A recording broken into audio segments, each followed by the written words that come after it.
High School welcomes tonight's broadcast of high school football as the visiting Cyclones get their turn at taking on the Foxes of King George. I'm Mark O'Connell alongside Steve Peacock and Johnny Krawchuk up top. Steve, this is our second visit to King George in 3 weeks. It's good to be back, and I think we're in for an exciting, closely match up tonight between these two teams, looking for that advantage in the district. Yeah, it's a big game here for the Battlefield District. Both teams coming in here 3-0. So it is a big game, and whoever wins this game is going to have that inside track to win the Battlefield District. And tonight we got Eastern View coming in here to visit King George. King George is a tough place to play. Beautiful facilities, though, but tough place to play for the Cyclones to see if they can get it done to avenge a loss they had to King George last year at home. Getting ready for team captains to approach the center of the field for tonight's coin toss. And Steve, I just want you to know I'm looking down on you tonight. From afar. No, literally, we got sitting on a stool and Steve in a regular chair, and it's good to be back here. And we were here a couple weeks ago, and Culpepper ran into some rabid foxes, and they really got away from them. But tonight, you look at, and people could say what they want to, you don't look ahead and talk about matchups in the coming up in the regular season. But everyone knew that when these two teams played this year on the schedule at this point, that it would be a critical game and a showdown, and the winner would have an inside track on winning that district. Yeah, and I think right now that's what Eastern View is going to come in here tonight. They're going to have to play mistake-free, don't have any costly penalties, and play sound football and get the ball to your playmakers. And both teams have the playmakers, of course. So I guess it's going to be interesting.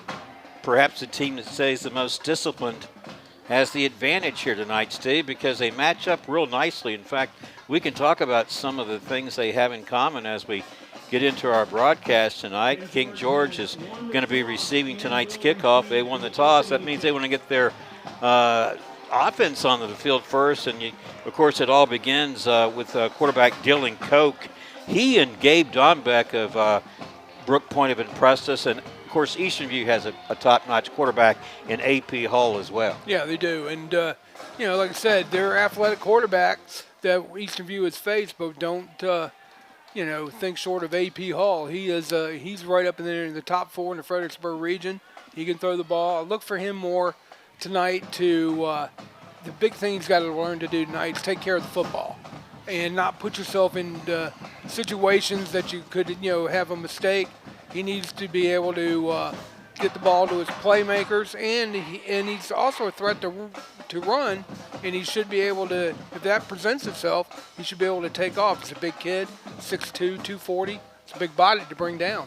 Sure is. Both teams come in tonight's game with identical district and overall records. Both are 5-2 overall, and both are 4-0 in the district, and they have played 4 common opponents. We can talk about that some later, but the numbers tend to match up pretty closely. The one difference is, Steve, that in the season opener, King George lost to Brook Point 36-33, and Eastern View, the third week in the season, beat Brook Point 34-27 for what that's worth. But I think the thing is, of course, that you look for certain similarities and that sort of thing, and these two teams have them.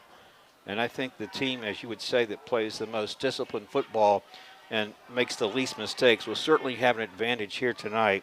And this is Beckett Capolini will be kicking off for the Cyclones. And here is Capolini's kick, and we are underway at King George High School in the Fox's Den. This one's going to be returned from the 5-yard line. And the return man there is Hudson Callahan. He gets across the 30 to about the 31, and that's where King George will operate on offense. And again, what Eastern View is going to have to do is shut down that big play offense that King George likes to use. They like to, go for it early, and they like to go for a big play. But, Eastern View's got to be aware of that. And the other thing is watching the run game. Well, Dylan Koch, number 16, is the quarterback on this team. He is a fine passer. He threw with precision against the Blue Devils when we saw them play here. and he's got running back Simeon Battle to go to. He was a primary ball carrier. He's got some good receivers in Gunnar Rieger and others. So it should be an interesting one. Let's see who starts out the best. Here's Cope going to throw deep on first down. He had an open receiver, caught it out of bounds. Steve, he was open, and that pass was hauled in by Gunnar Rieger, but he caught it out of bounds. Well, just like I said earlier, if just a few seconds ago, watch out for the big play. They like to go for the big play early. They want to test these corners of Eastern View. And if he'd been accurate, that would have been picks. That would have been a 6. Do you like a team really opening up like that? Yay and nay. I mean, it depends on what their scheme they're running. They thought they had could exploit a little weakness out here in Eastern View on one of their corners, but that didn't work. They're going to do a lot of probing with the long ball, and we just got to be ready for it. Okay, here is Dylan Koch in the shotgun formation. He's got a running back on both sides of him. He fakes it. He looks downfield. He's got plenty of time. He's got a receiver wide open. It's Kamari Carpenter. And Carpenter's into the end zone for a touchdown. I don't see any yellow laundry on the field. And that's a 69-yard touchdown pass from Koch to Kamani Carpenter, Steve. And again, they couldn't get it on the edge, so they went down with a post right down the middle and put the safety, number 18, on an island, and the running back or the receiver just ran right by him, and the quarterback just stuck it in there great. Christian Newsom on for the point after, and the holder is Jordan Washington. So King George strikes first. It took them all of 24 seconds to do so. And here's Newsom's kick. I think someone got a hand on it, but it cleared the crossbar anyway. 7-0 our score here, with only 24 seconds having expired in this first quarter. Well, localsportshistory.com is a community sports site that you are building organically. Check out local sports information or contribute your submissions at localsportshistory.com. Steve, it makes me wonder if in King George's preparation that they thought, you know what, I think we can exploit the pass defense. I did. They scouted Eastern View very well, and they know that they've got some small corners, and they know they've got speed, and that's where they went. They went with their speed, and the King George player just ran a post and just ran on by number 18 for Eastern View. Was it Brock Gray? Right. And so now Coach Lowry's got to figure out, all right, what are we going to do here on defense with again, how are we going to be able to slow that down? So I'm looking for maybe, trying to eliminate the one-on-one matchups and maybe drop back 3 instead of 2. And Steve, Dylan Koch, the quarterback, threw on first down. He had an open receiver, and he led him to the sidelines too far, and it was caught out of bounds. Then on second down, he went back to the air again, and Koch had time to operate, and obviously the Cyclone defense will have to put some pressure on him to change the makeup of this game. This was going to be fielded at about the 15-yard line, and this is on the return is DeAndre Brock. He got across the 30, out to about the 33. We're going to see Eastern View's offense now coming on the field, hoping to respond to King George's early strike. Fox is up 7-0. Well, offensive coordinator Jeff Jenkins of Eastern View told me this week that they're going to be missing their starting right tackle tonight, Daquan Minor. In his place will be Ryan White. And the starting line, I know they don't get a lot of kudos, but the starting line, it consists of center Eric Smith, left guard Brandon Weaver, right guard C.J. Young, left tackle Dylan C., and left tackle Dylan C., and right tackle Dylan White. So from the 33, here's Hull. He's under a little bit of pressure, steps out of it, then tosses it to Fry out of the backfield, and he's got all kinds of real estate to operate. He makes a cut. He's still on his feet, and he's inside the 10. He's 5 and end zone. First play from scrimmage on offense from Eastern View. And Steve, if you don't see any penalty flags down, then Eastern View is a point after away from tying this football game. Fear the wind. It's a Cyclone touchdown. What a way to answer, Mark. Right there with Hull. He did it with his legs. The defender came up, and he dumped it right off to his running back out there coming out of the backfield, and it's clean, pure sailing all the way down the end zone. Yeah, sure did. And so their first play from offense, Eastern View strikes and is a point away from tying this game up. That means Beckett Capolini. Here's the hold, and Capolini's kick is up and good. We're tied up 7-all, and we've only played 47 seconds of this first quarter. Yeah, is this thing going to look like a shootout, Mark? I don't know. It might be. Whoever has the ball last might win this game. Yeah, it may be very well. I mean, because, both offenses have obviously showed us they can score, and they can score quickly. Yep, and that was the answer right there that Eastern View needed right there. Now they've got the confidence back. Now they got to play tough D, and they're going to have to figure out. They're going to have to get pressure on Coke. They can't let him sit back there and throw to those wide receivers because they're going to, with their matchups, they're going to try to get someone, man on man, and if he can find it, then Coke's going to go after it and attack with, to attack that single man coverage that Eastern View likes to play. So we'll see how they're going to. And you're exactly right, because if the teams don't tweak their defenses, we're going to have a shootout. Yeah, exactly. And as you pointed out, maybe the team with the ball at the end wins, but so much can happen. Oh, wow, you're 47 seconds into this first quarter, and you wonder if this is indicative of how things are going to play out throughout. Obviously, we'll find out. Here's Capolini's kickoff. This one is going to be fielded at the 10-yard line. And making the tackle on making the return there was Gunnar Rieger. And it looks like number 8. And Yeah. Dominic Simendinger makes the tackle on special teams for Eastern View. So not as good field position for the Foxes as they send their offensive unit out on the field for the second time tonight.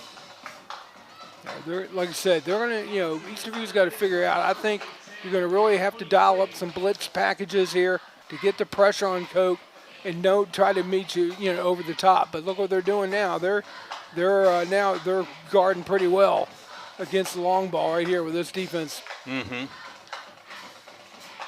And that may mean that Coke goes to his running back, Simeon Battle, soon. Not this time. He's going to throw again long. This one, they're vying for it, and coming down with it is Gunnar Rieger.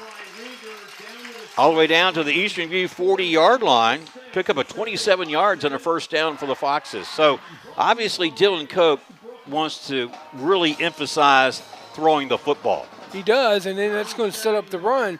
But again, right there, our defender's got to turn around and find that ball. He just turned around too late. Yeah, he was in pretty good position. They fake it. And this is an incomplete pass because it hit the ground. They were trying to swing it out there far side to Gunnar Rieger. Incomplete. Brings up 2nd down and 10 from the 40. This broadcast brought to you in part by Able Heating and Air, answering any and all questions you may have about your HVAC system. There's peace of mind knowing they are able to keep your home comfortable. Able Heating and Air, 718-7556. 2nd down and 10, Foxes. They have it at the Cyclone 40. We're tied up 7-all with 10:46 to play in this first quarter. Here's Coke. This time they get to him and pressure him, and this one is picked off by Eastern View's number 7, Cam Roy. Well, I think the pressure probably did that one. They were able to make contact with Coke, and he threw his first bad pass of the night. Well, he got pressure from Brett Clatterball. Brett laid the wood on him just as he was throwing the football, and that messed up the timing. So good interception for Eastern View. And, again, you want to force King George into doing something they don't like to do on offense. And basically right there, we had 3 men back instead of cover 2. Yeah, they would, knew that the passing game was working. They stayed with it, and then Eastern View gets this interception courtesy of Cam Roy. So tied up 7-7. Eastern View's offense onto the field for the second time in this first quarter. They fake it. Hull keeps it. And he fights his way forward. This is a pretty good pickup considering they had him bottled up at the 25-yard line, and he turned it into a 5-yard gain. That was pure strength on AP Hull's part, Mark. He just wouldn't go down. Like you said, that was a tough 5-yard run. Strong, determined quarterback, tough to bring down. as far as a solo tackle is concerned. You got to really put some pads on him and get some help out there. So Hull picked up 5 yards. It's 2nd down and 5 Cyclones from the 31-yard line. The clock is running, 9:55 to play. First quarter action. Again, we're tied up. Both teams scored quickly on their each first possession. They did it quickly and it made it look easy. We got a whistle and we'll have a flag, I suppose. Yep. All right, so it'll be a 5-yarder against the Cyclones. I believe that's our first penalty, Steve. It is, and it shouldn't have been a delay of game penalty, but they had a player didn't. They only had 10 players on the field, and then they brought in a player, that's supposed to be out there, and just took too much time. And the coaches got to learn to get the plays in quicker on that, and that now negates that good 5-yard tough run and brings up 2nd down and 10. Sure does. So here we go now. AP Hull, and here's the handoff. Running back near side. They bottle him up as a penalty flag comes in. Let's check out the number. That was not Jaheim Fry. Let's see who that was. That's number 10, Jordan Hopkins. Now, is this a hold or a face mask? That's a good question. And let's see what the call is. Let's see how decisive the officials are here tonight.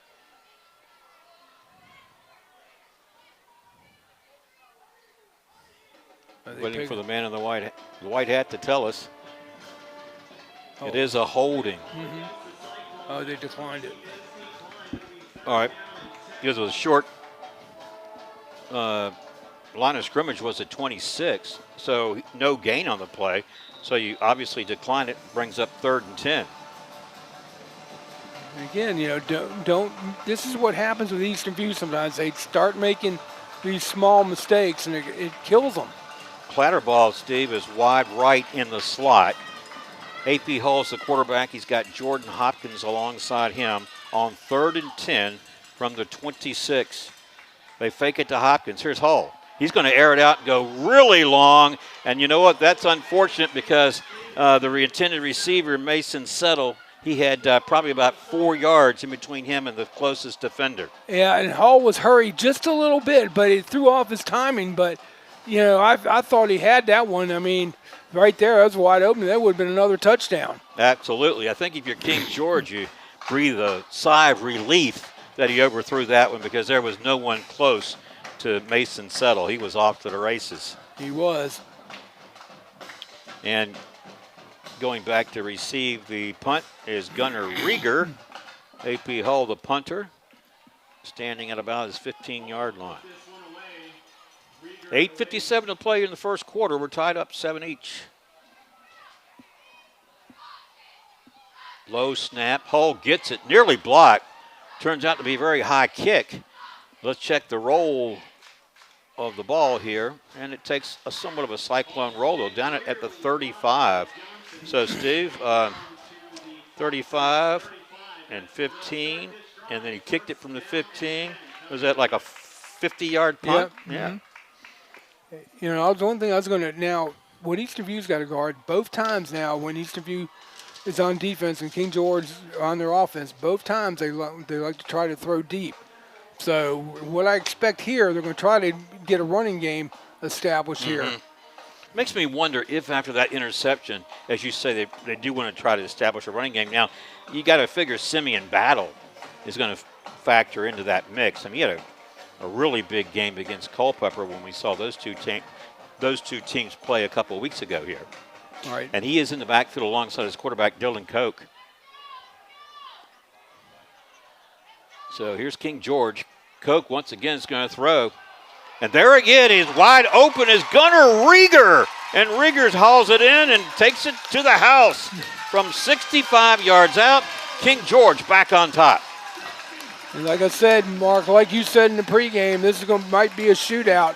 Again, the defense, where is, he's doing a little bit of play action, but that's just a post right there, and the cornerback just couldn't stay with him. Well, Steve, it looks like Dylan Koch and the offense were not dismayed by the fact that previously they had the interception turnover. They went right back to the pass. Yeah, they did, and he had good touch. I mean, he's just dropped it right in there for the receiver. They didn't have to look back. Newsom's point after. Up and good. Our score 14-7 in favor of King George. 8:38 to play in the first quarter. This broadcast brought to you in part by Battlefield Automotive, featuring Toyota, Chevrolet, and Ford. Battlefield Automotive, a keystone of service and a cornerstone of our community. 540-547-3673. Yeah, I'm impressed with Dylan Koch, the quarterback for King George, Mark. He's got some touch, and he just laid it right in there. You know, and it's really as simple as this, isn't it, to say that if you're Eastern View, you've got to get some pressure on him. And they showed that when they did pressure him, he had that interception. But if he's got time, and these receivers they have, I mean, it's just they can be very prolific. Yeah, they're not big like Wiggins and White were last year that are now playing Division I football. They're smaller, but they got speed, and they're basically catching us flat-footed in our defensive secondary. We're, like I said, the only way you're going to stop this is either get a lot of pressure, throw some blitz packages in on him, and basically get the safeties over to help. Don't leave your corners on islands. Exactly. And when Koch sees that there's a one-on-one matchup, that's where he sees at the line, he's throwing it, and he's been successful now twice. And again, like we say, undaunted by the fact that he had that earlier interception. They just immediately went back to the pass. All kinds of confidence with this team in its passing game. This one returned from the 25-yard line. And I believe that's Jaheim Fry on the return for the Cyclones, Steve. We got good field position here, Mark. See what we can do offensively here. Yeah, it is very, very good field position.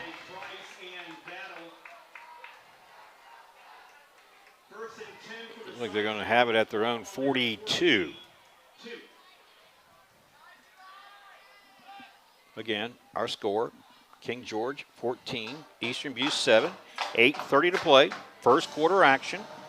Eastern View takes over, as Steve pointed out, with excellent field position, starting at their own 42. And, you know, Eastern View has shown that they can score quickly, too. Let's see what they can do here in this sequence. A.P. Hall fakes it, throws near side. He's got a receiver out there. This one is caught and still on his feet until he gets a little bit of help from his teammates. DeAndre Brock didn't want to go down anytime too soon. He gets out to the King George 41. Pickup of 18 yards on a first down. And like I said, Mark, this game's having all looking pretty like a shootout, like we said. You could have a score that would resemble a basketball game, Steve, 63-58 or something, you know. And this one looks like an incomplete pass intended for Brock. Second down and 10 coming up for the Cyclones from the Fox's 41-yard line. That was a dangerous pass, but Hall had the arm strength to get it down, get it over there. But if that had been, like a wounded duck, there'd have been a pick six. So it was not. So they have second down and 10 now from the King George 41. Hall going to keep it. Lowers his shoulder, ran into a defender, and again, those strong legs. He was actually able to pick up 2 or 3 yards on the play, even though they had hit him and stood him up near the line of scrimmage. Yeah, and again, you really don't want your quarterback to take that kind of pounding, but Hall's a big boy, and he can get in there and get some tough yards, but now you're still looking at 3rd and 8. Mm-hmm. And what happens on this play, will determine whether or not they're going to be in a position where they're going to have to make a decision on 4th down. So 3rd and 8. Here's Hall. This is Jaheim Fry. Fry broke a tackle and got inside the 35-yard line. Just shy, looks like he's just shy of a first down. Yeah, well, I think Eastern View is going to go for this. Let's see. He has to get to the 31, and it looks like they've spotted it at the 33. That would bring up a 4th and 2. And I think you're right, Steve, because why wouldn't you? Because otherwise what you do is you punt it and try to pin them back. But I think they've got the weapons here. They've got Brett Clatterbaugh back there. as a blocker. Hull, he's going to keep it, and he's going to step over that pack of linemen on the ground there and pick up enough for a first down. He was stepping on both his own players and King George. Get out of the way. I'm coming through. 1st and 10 Cyclones now at the King George 30. I don't think it felt very good on their backs. He was the biggest kid as Hull is, but it worked. Sure did. All right, 1st and 10 Cyclones from the Foxes 30. And Hull has Jaheim Fry behind him this time. Long snap count. Hull looking to pass. Steps up. Here comes the pressure. Watch out. He gets away from one defender. He's able to throw it, and it was nearly picked up. But, Steve, it was really the strength of Hull that he was able to actually unleash that football. It looked like they had him. He was going to go down on the tackle, but he sort of powered his way through the tackle long enough to throw the ball. It was incomplete and nearly picked off. Yeah, that was a dangerous pass, and that would have, if that King George player didn't drop it, that was a pick six because there was nobody there to catch him. All right. Nearing the midway mark of this first quarter, 6:08 to play. 14-7 King George. Eastern View has it 2nd and 10 from the King George 30. Hull rolls to his right, going to keep it all the way. Turns upfield, and he's tackled at the 25-yard line, and a penalty flag comes in at the end of that play. Charles Johnson makes the tackle for King George. Yeah, it's going to be holding against Eastern View.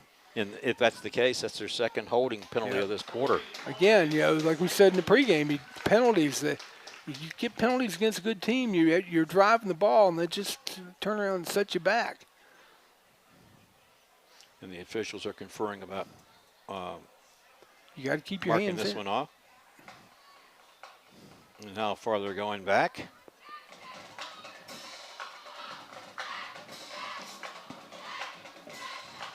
Here's the call, and it is holding, as you pointed out.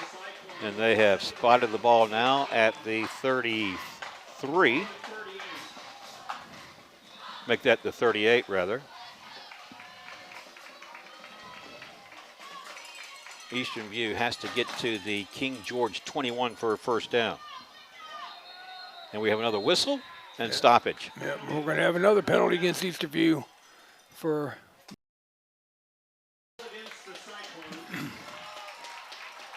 See, this is where discipline comes in, Mark, and this has been one of the, I guess, slivers that hurt, in the Eastern View offense is that they commit on, penalties right when they don't need to be committing them in bad situations.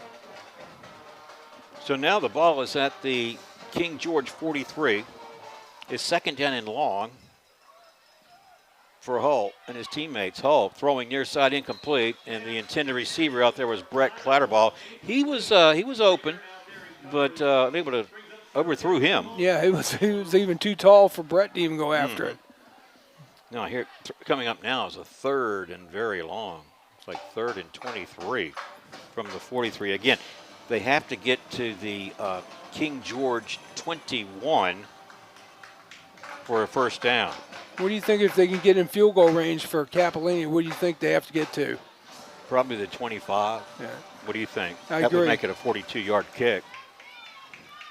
And in a game like this, you're going to take the points any way you can get them, right? Hull flushed out of the pocket, steps up and throws deep. Throwing for the end zone. This one is caught, but it's out of the end zone and out of play. Coming down with the reception was DeAndre Brock. Yeah, it was a good throw, but the official saying he was out of the end zone. You only have to come down on 1 foot in high school, but he said he was out of bounds. That's a tough call for Eastern View right there. I mean, he had him open. Yeah, what a throw, though, by It Hull. was. Yeah. Both these quarterbacks, great arm strength. So And now it's, they're going to punt. 4th and 23. You have the ball at the 43. That's a tough one, Steve. What do you think? Well, you put it deep. Yeah, so apparently the officials were conferring just to make sure, and they come back, make it unanimous that it was an incomplete pass. I mean, obviously he caught it, but he didn't catch it in bounds.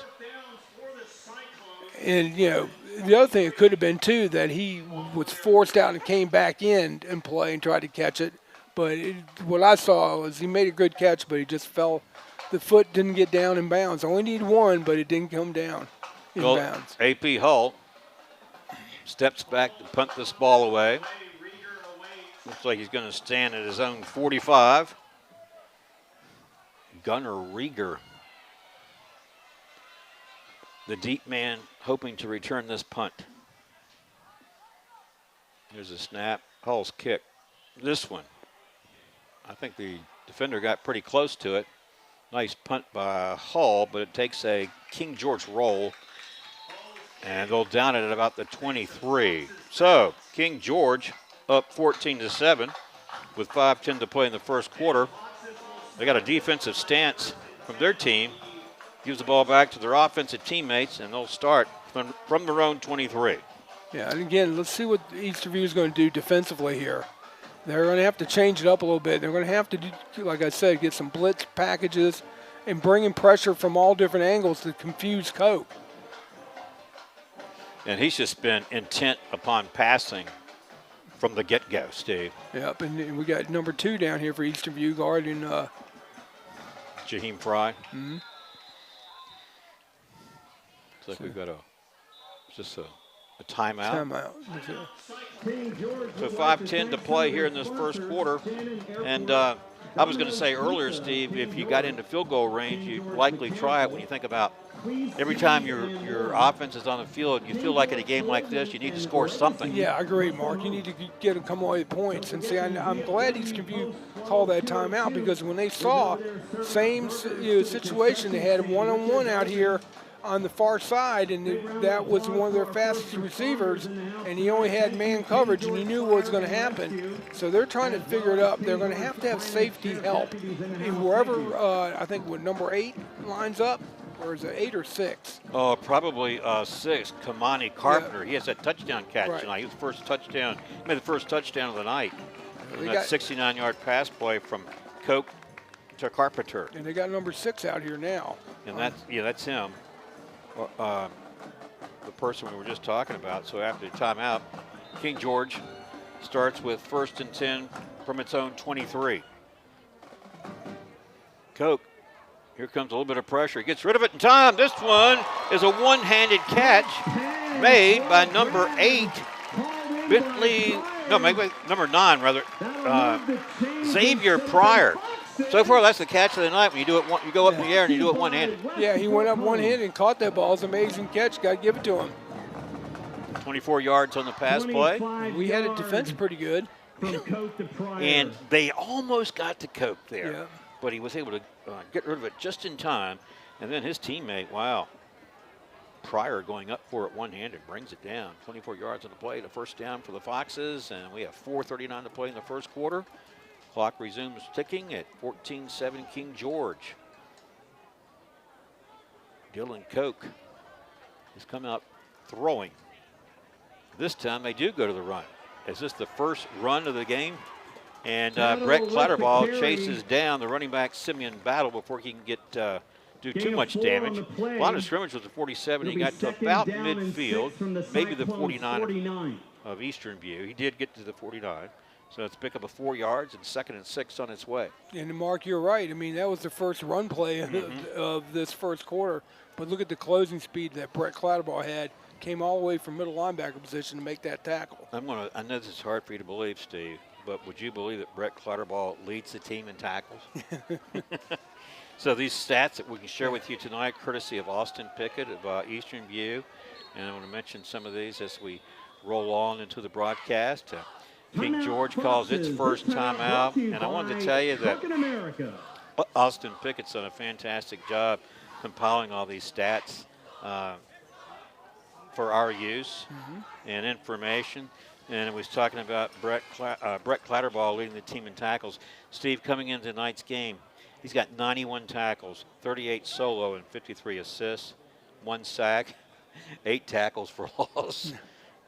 I think he's kind of a presence, don't you think? I think he is. That's 1 sack, though, it's kind of got me. He had 8 pressures, but 1 sack. He needs to maybe get a couple more in that line. That's that line. Yeah. And then second on the team to him is Dominic Simendinger, 35 tackles, 9 solos, and 26 assists. I wouldn't have thought that. Really would like to just say thanks to Austin Pickett for compiling these stats for us. It's nice to pass those along to our viewing audience. You know, stats aren't everything, but it kind of gives you a pretty good flavor of just some of the players typically excel in their departments. All right, we're back. Welcome back. Second So basically, I like to see Eastern View try to keep getting pressure on the quarterback and make him uncomfortable. And really, he's only been made uncomfortable perhaps once so far.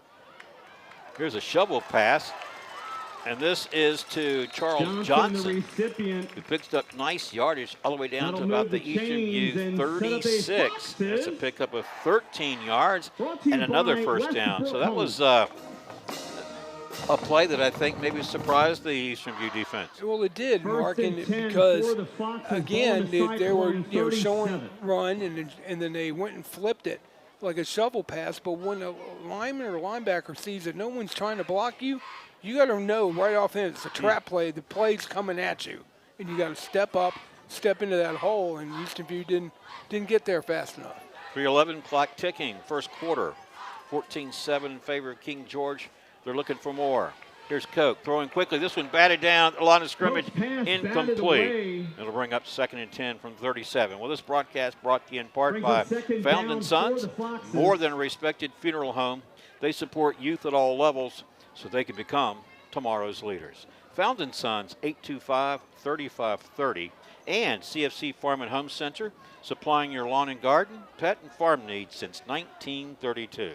Hometown pricing and outstanding service at CFC Farm and Home Center, 825-2200.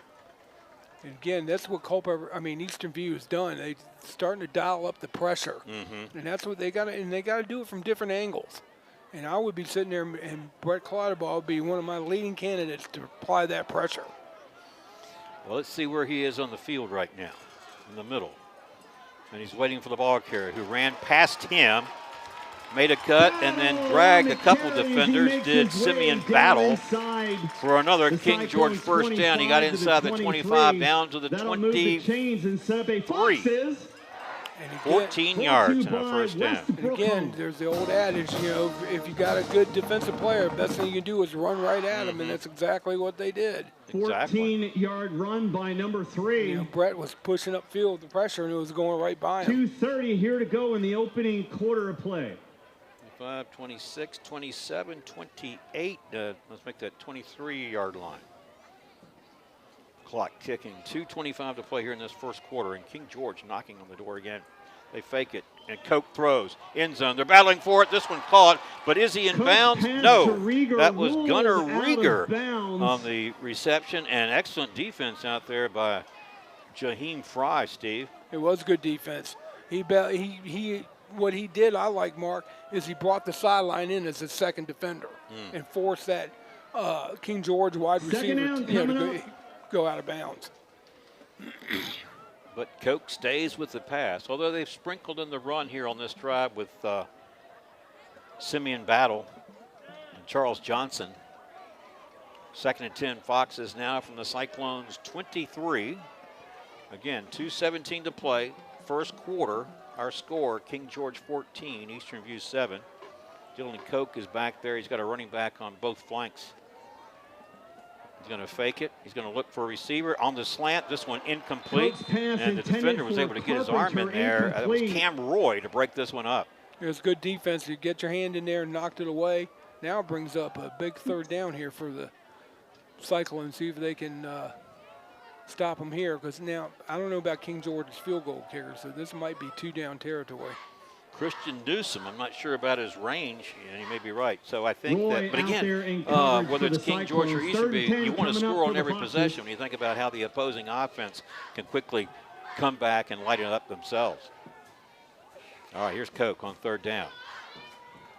Protection holds, but this one batted down and almost batted in the air and then almost picked off. Now we have a fourth down and a decision for King George. Yeah, because right here from the 23, Steve, this would be a 40-yard field goal attempt by Newsom if they try it. I don't see him coming onto the field. No, I think they're going to go for it, and just wish that Eastern View number 52. That's who the ball hit his hands, but he dropped it. Carlos Diaz. All right, so King George either connects for a first down or a touchdown on this play, or they're going to turn it over on downs because it's 4th and 10 from the 23. And watch the jump, though. Eastern View's got to play discipline here. King George spreads it out this time. 3 receivers to the left. Koch's got plenty of guys he's looking at, and he overthrew one, and then this one's picked off by number 3, DeAndre Brock. And that was a good play right there. Brock read it the whole way, and Koch kind of telegraphed that pass. Just locked in at one receiver. But there they were able to come out of that series with an interception and, kept King George out of the end zone. Well, they did, and King George had started that possession on their own 23, and they had moved it to the Eastern View 23, and that's where things went awry with the incomplete passes and then the interception on 4th down and 10. So Eastern View taking over now on its own 23. And they go back to the run. I believe this is Hopkins. No, it's Jaheim Fry. And he's short of the 30-yard line made by to the 29. Give him 6 yards, 2nd and 4 coming up. And that's what you want to do, Mark. You get 5 to 6 yards on first down. It makes your offense a lot easier to run because you're not getting stuck in 2nd and long and 3rd and long. Exactly. Clock running, 1:30 to play, first quarter.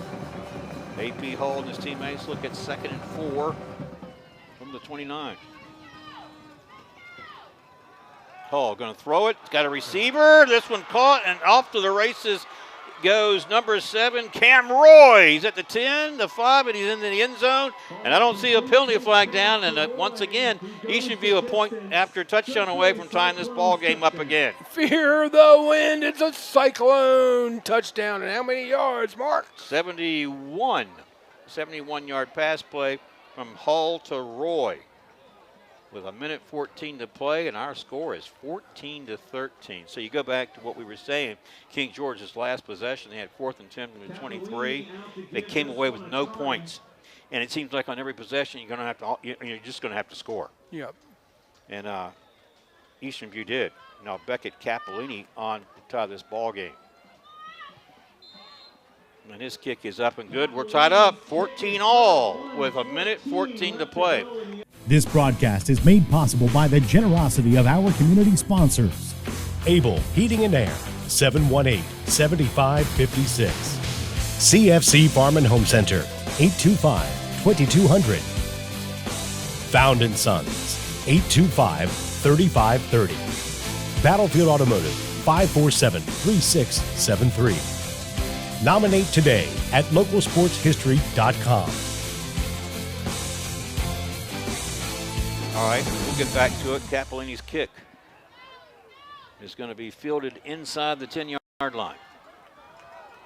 On the return here, making a man miss is Hudson Callahan. Gets it out across the 25, out to the 26. So the answer that currently the number 1 ranked team.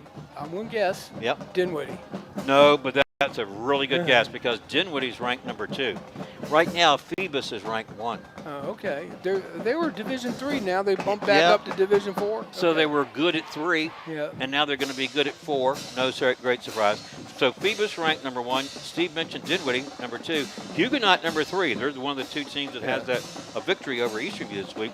And these 2 teams are in the top 15. King George currently number 9 and Eastern View number 12. And those are just rankings, and they're just kind of fun to talk about. But you got to win it on the field. This one is deflected at the line of scrimmage and incomplete, and Eastern View narrowly missed maybe an interception on that one. Getting the congratulations from his teammates is Carlos Diaz, number 52. Yeah, he's been able to knock down a couple of passes because one knock on Koch is he's not very tall. Mm-hmm. And so he does a better job when he can roll out and find space, but he's not afraid to stand back there in the pocket, and he will run it. So. Yeah. I think he's a really good pocket passer as long as the protection holds up. Mm-hmm. I mean, you know, and I guess that's true for everyone, but you're right. He does not have a height advantage necessarily, but he certainly is very efficient. He's thrown with some precision. They go back to the run, bouncing to the outside, then making a cut, and making the one guy miss is Simeon Battle, and he got across the 30 and to the 33. That's going to bring up 3rd down and 3 from that spot. Now let's see if Eastern View can hold them up here, because I don't think King George would go for it on 4th here. They would probably want to punt it, but see if Eastern View can hold them. We're down to 35 seconds and counting here in this first quarter, and we're tied up 14 apiece.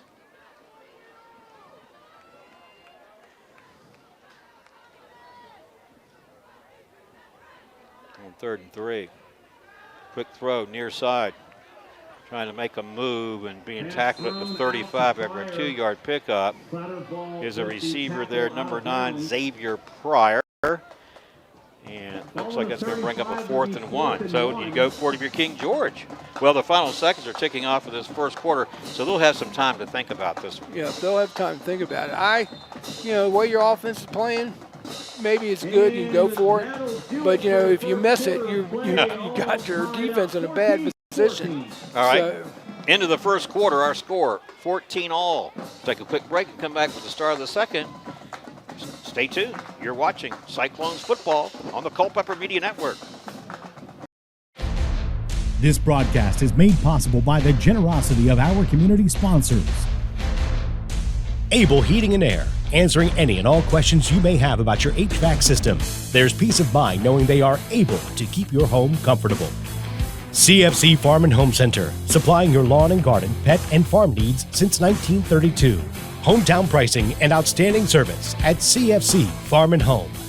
Found in Sons Funeral Home, Culpeper's perpetual best of the best for resources, planning, and support for our entire community. Battlefield Toyota, Chevrolet, and Ford, proudly serving the Culpeper community for over 20 years. State-of-the-art service departments and over 22 acres with hundreds of new and pre-owned vehicles. Battlefield Automotive. Nominations are now being accepted for the local area sports Hall of Fame. Nominate anyone that you feel is deserving of historical local sports recognition at localsportshistory.com/HOF. Welcome back to our broadcast. Start of the second quarter, and King George was set up to go for it on 4th and 1, and then they changed their mind. Here comes the punt team. Yeah. But still watch the fake here.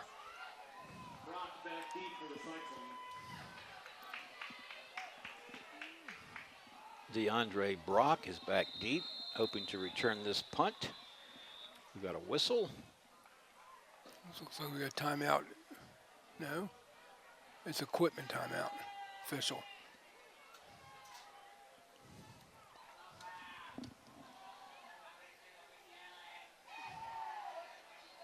So I don't know what they're doing. And your patience while we let the officials sort this one out. Okay.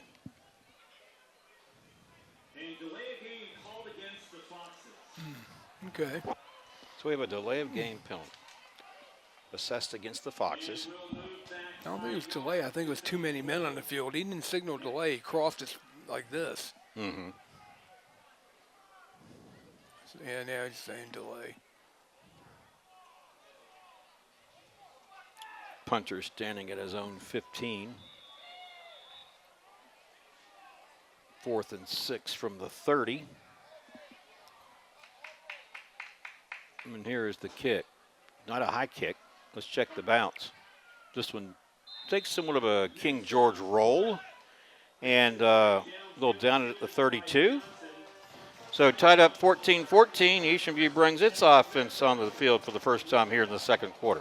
And that was the first time Eastern View stopped King George and forced him to punt. Right. But again, that was made by the way the defense was playing. They were playing hard, and now let's see if they can score here on offense. I think now they've pretty much figured out what King George is trying to do offensively.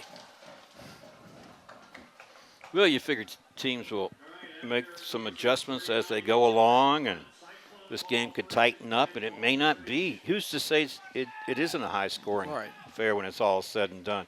It certainly had the makings for it early on in that first quarter. I mean, you're talking about both teams, 2 touchdowns, 14-14 as we this opening minute of the second quarter. Pass out there intended for DeAndre Brock. This one incomplete. And defending on the play was Kamani Carpenter, who also has a touchdown on offense as a receiver tonight. And number 4, that's Detrez Gahagan. He's at another wide receiver spot. Because they got Brett. They don't have, yeah, there he is. There's Brett out there at the wide out. Yeah, he really is wide. Top of your screen is wide left. On 2nd and 10 now from the 32. Hull fakes it. Now he's going to throw. This one caught by Clatterball at the 40. Stiff arms one defender and runs through another as they force him out of bounds near the 45-yard line. A first down for Eastern View. Brett is so strong. He took that stiff arm out, and the King George player got like flattened like a pancake. Well, you know, it's sort of an ideal situation for Eastern View if you can get Clatterball out in space, and he's looking at some defenders coming up who are smaller, and we've seen them have to pay the price for making the tackle. Well, he's using his wrestling moves there. Where you can pin them flat. All right, here's Hull. Here comes some pressure. He steps up. He gets away from it. Now he's going to keep it. He's going to be forced out of bounds near midfield. So Hull will rush for 5 yards on that play. Yeah, he gets real dangerous to tackle once he gets up ahead of steam. You know, what teams try to do is don't let him get up ahead of steam and being able to, they can neutralize him. But right there, Hull definitely picked up some good yardage right there. And what I was saying about Clatterball wrestling, he's used to knocking arms away. You know what I mean? With the hand fighting, yeah. I'd say he's pretty used to having things his way. He's been pretty dominant in that sport as well. 3-time state champion. Right. And on 2nd and 5, here's the handoff. This is Fry near side. He's got a first down out to the King George 45, and it looks like King George may have been missing a cornerback on that play, Steve, because Fry didn't get hit until he got down the field. Right, and it was a good play call, too. They're showing more of a pass formation than they were run, and the Eastern View crossed up King George with the run there. Nice run by Fry and able to pick up that first down. Got down to the Fox's 44-yard line. It's 1st and 10 from that spot.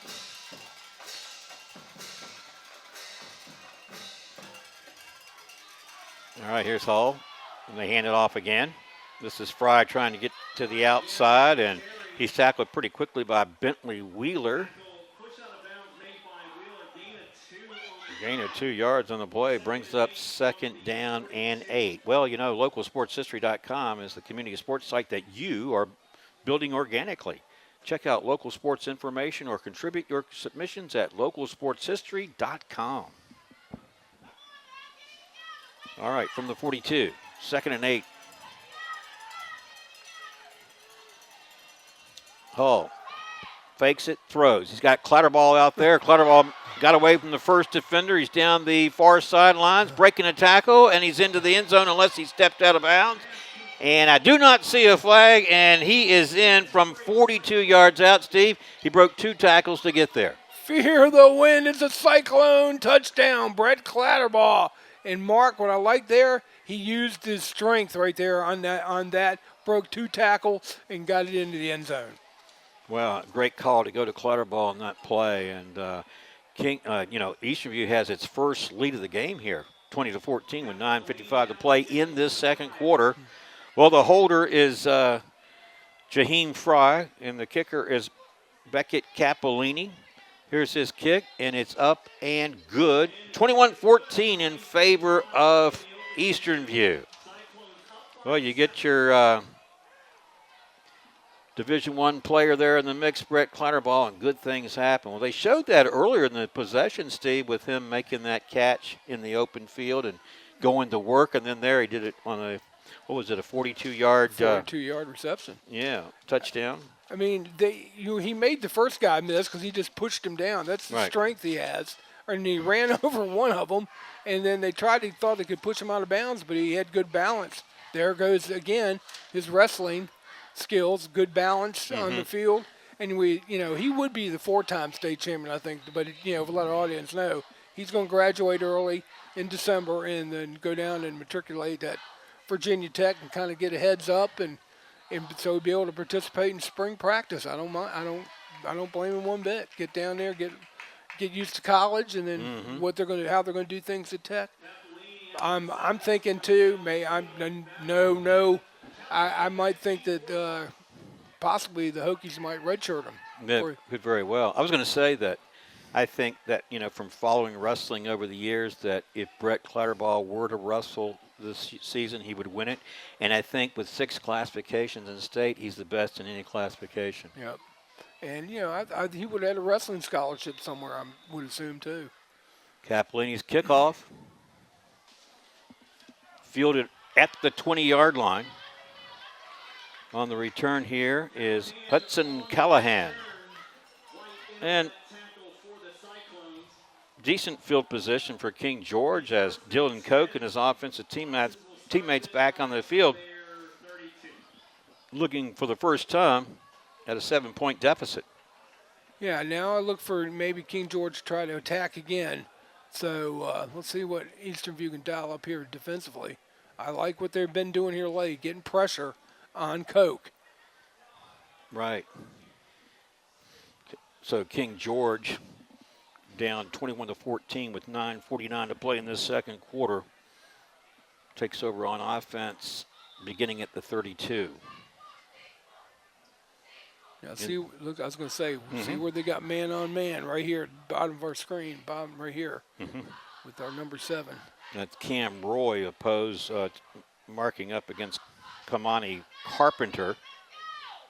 Man in motion. Go back to the run. This is Simeon Battle. Look at this run. Battle is in the secondary. He's at the 30, 20, 10, 5, end zone, touchdown Foxes, and just like that, they come back on a 68-yard run by Simeon Battle, and they're a point after away from retying this football game. And Mark, again, that was he caught Eastern View napping a little bit. They're expecting pass, not run, and when he got into the second level, there was not linebackers, no one there, and he cut back and wide open, and no one could catch him. All right, on for the point after, Christian Newsom. Try to tie it up. What a game. Sure is. I tell you, if you like offense, you're tuning into the right game, aren't you? Yep, they don't believe in defense right now in this first half. Well, maybe it's at the offense's false start here. Maybe the defenses are good, but the offenses are better. Yeah, that's true too. But I think, I'm just saying both teams are exploiting mismatches is what they're doing. Yeah. Well, in perfect case with Eastern View is Brett Clatterball, what they were able to do with him in space. And then, I think Battle, that was a terrific run by him. He had some good blocking. They sprung him. He had a huge lane to run through.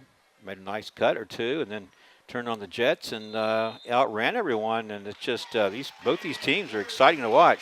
Well, Newsom's kick is good. We're tied up 21-21 with 9:38 to play. And this broadcast brought to you in part by Able Heating and Air, answering any and all questions you may have about your HVAC system. There's peace of mind knowing they are able to keep your home comfortable.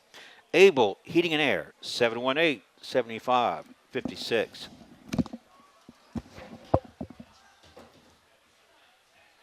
All right, and we're going to see now on Eastern View is going to receive this kickoff here, and we'll see what they can do, conjure up on offense, and see if they can get into scoring character and tie this and unbreak this tie here with 9:38 to go here in the second quarter.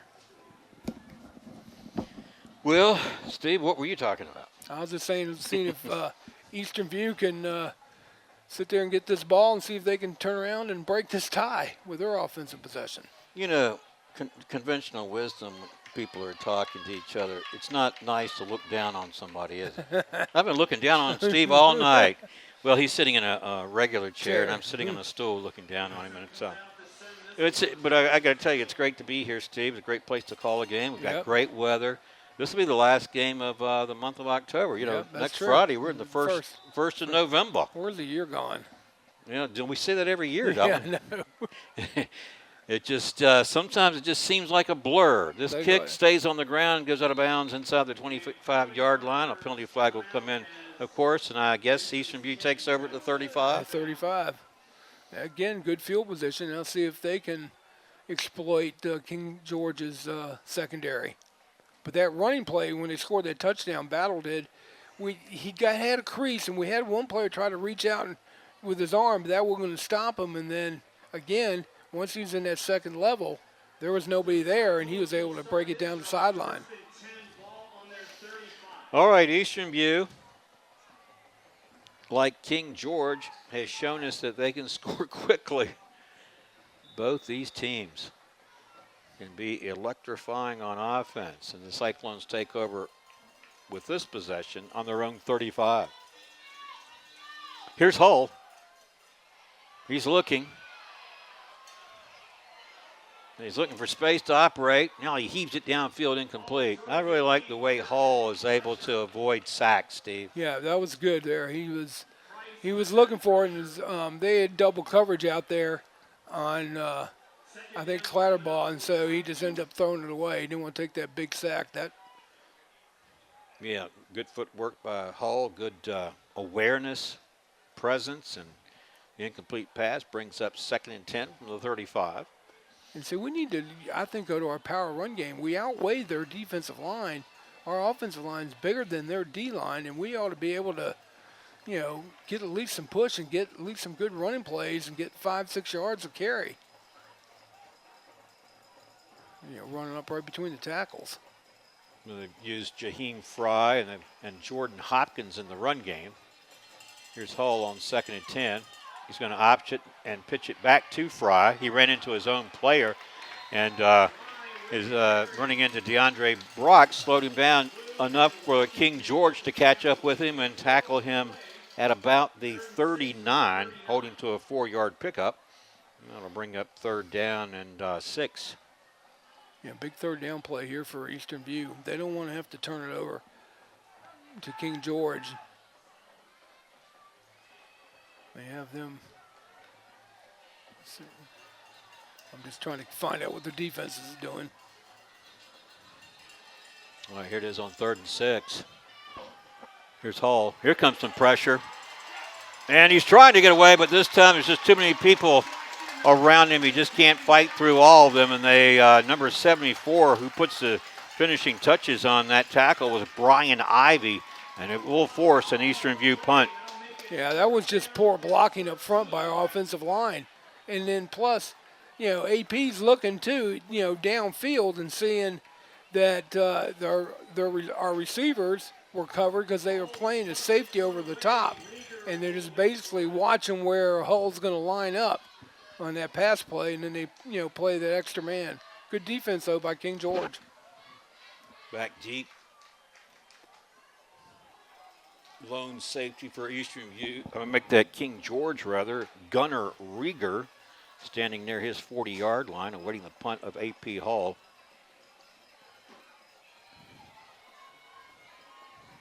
Hull's going to stand at the 20. Kick it from the 23. This one was partially blocked. And it's going to roll out of bounds near the King George 40-yard line. So King George will have excellent field position as the Foxes come up back onto the field to generate their offense. Tied up 21-21 with 7:39 to play in this second quarter. And this broadcast brought to you in part by Battlefield Automotive, featuring Toyota, Chevrolet, and Ford. Battlefield Automotive, a keystone of service and a cornerstone of our community. 540-547-3673. Yeah, let's see what we can do on defense here, Mark. Like I said, you're going to get pressure on that quarterback. 4-man front for Eastern View. Here's Koch. Winding up, throwing deep downfield. This one incomplete. Good coverage up there. Cam Roy defending against the intended receiver, Gunnar Rieger. Yeah, we got a holding call, though, against King George, Mark. And that's a big penalty when you get called for holding, and that's King George's first penalty for holding tonight. Yep. They've kept it pretty clean with their penalties. Yeah, but you take this penalty, you don't decline it. Oh, sure, yeah. And again, Eastern View secondary's got to stop letting the King George wide receivers get inside leverage position on them. They got to make sure they force them towards the sideline and not get inside the defensive back. And that's what happened with number 7. If the play had been accurate, it would have been another touchdown. 7:33 to play, second quarter. We're tied up 21 apiece, and after the 10-yard penalty, it's 1st and 20 for King George from the 30. Back to the run they go. Brett Clatterball lays a big hit on the running back there. That was, I'm trying to think who it was number 3. Yeah, Simeon Battle. He got popped. Yeah,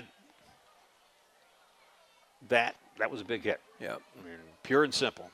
And he picked up 2 yards, but those 2 yards had to pay somewhat of a price for it. He got whopped.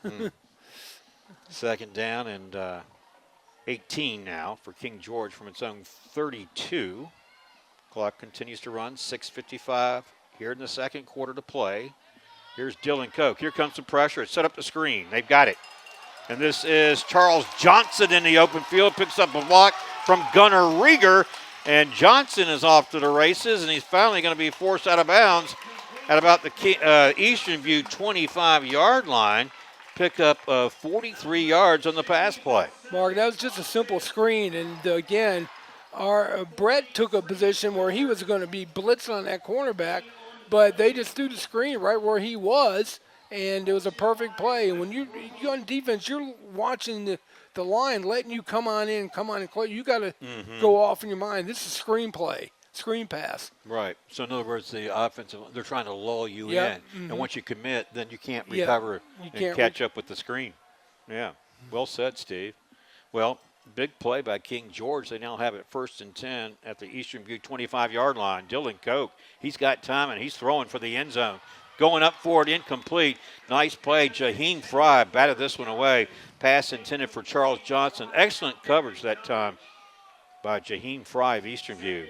Yeah, Fry right there had inside leverage on that receiver. He had his receiver on his outside, where most of the ones are getting their touchdown, they're getting the wide receivers getting inside position. And then that's hard to defend because you have to go over the back and risk of pass interference, or they're going to catch it. Right. I don't know what the call is here. Right. I don't think there is one. I think Dylan Koch is looking to the sidelines with a play call here. On 2nd and 10 now from the 25. Koch has Simeon Battle on the side there. Battle's going to block, or try to block. And this one is picked off by Clatterball because getting in, making the pressure for Eastern View, making that play. Dominic Simmendinger really set him up there, and then Clatterball with the interception. If Brett hadn't been grabbed by that player, he would have been off the races himself. Well, you were talking about getting pressure on Koch, and that time they did, Steve. Yep, they have to. That's the only way you're going to disrupt him.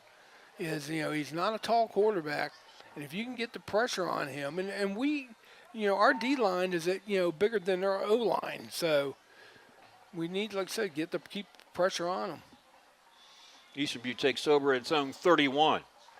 6:04 to play here in the second quarter. We're tied up 21-all. Right now, you're seeing a football game between two evenly matched squads. Eastern View has, 2 interceptions tonight?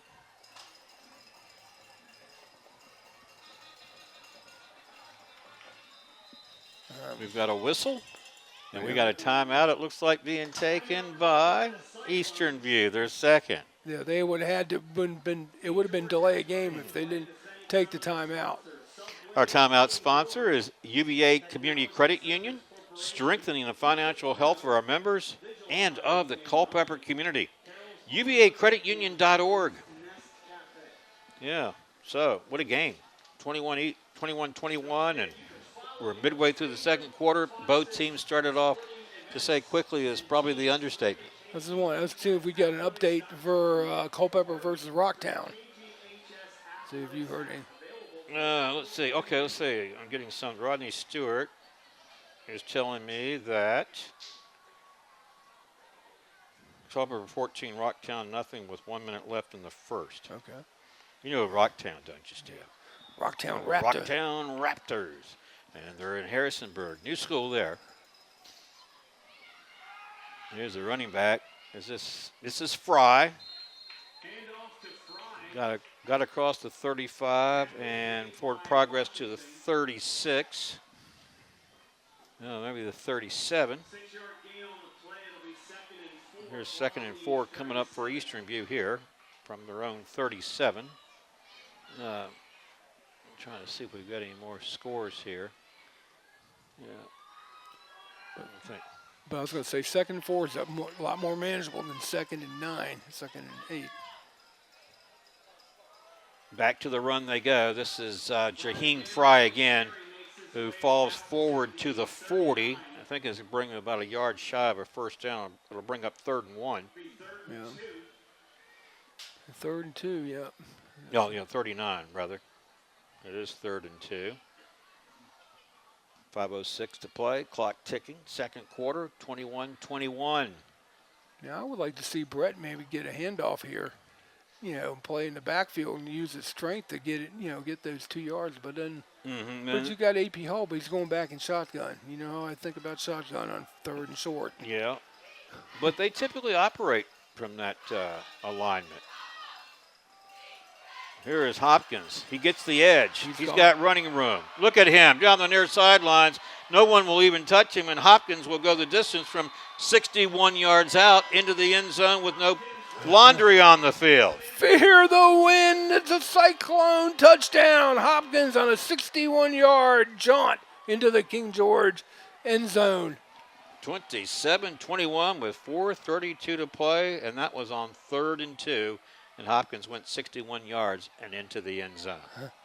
He just went right on down. The King George coach was saying, thought he might have stepped out of bounds, but he didn't. He was wide open. After that run play, he got ready. We got around the corner. He had smooth sailing the whole way. Sure did. Number 2 for King George getting an earful from the coaches. This one is blocked, the point after. And I believe it. I couldn't see who got the block. It may have been Simeon Battle, but so that could be a big thing down the road. We'll see. 27-21, the way these two teams, these offenses are playing. Yeah, it's a track meet. Yep. That was, that's like you said, mark that down here in 2nd quarter. Missed extra point. That's going to hurt. That could come back to haunt the Cyclones, like you said. So 27-21 our score, 4:32 to play here in the 2nd quarter. This broadcast brought to you in part by Found & Sons, more than a respected funeral home.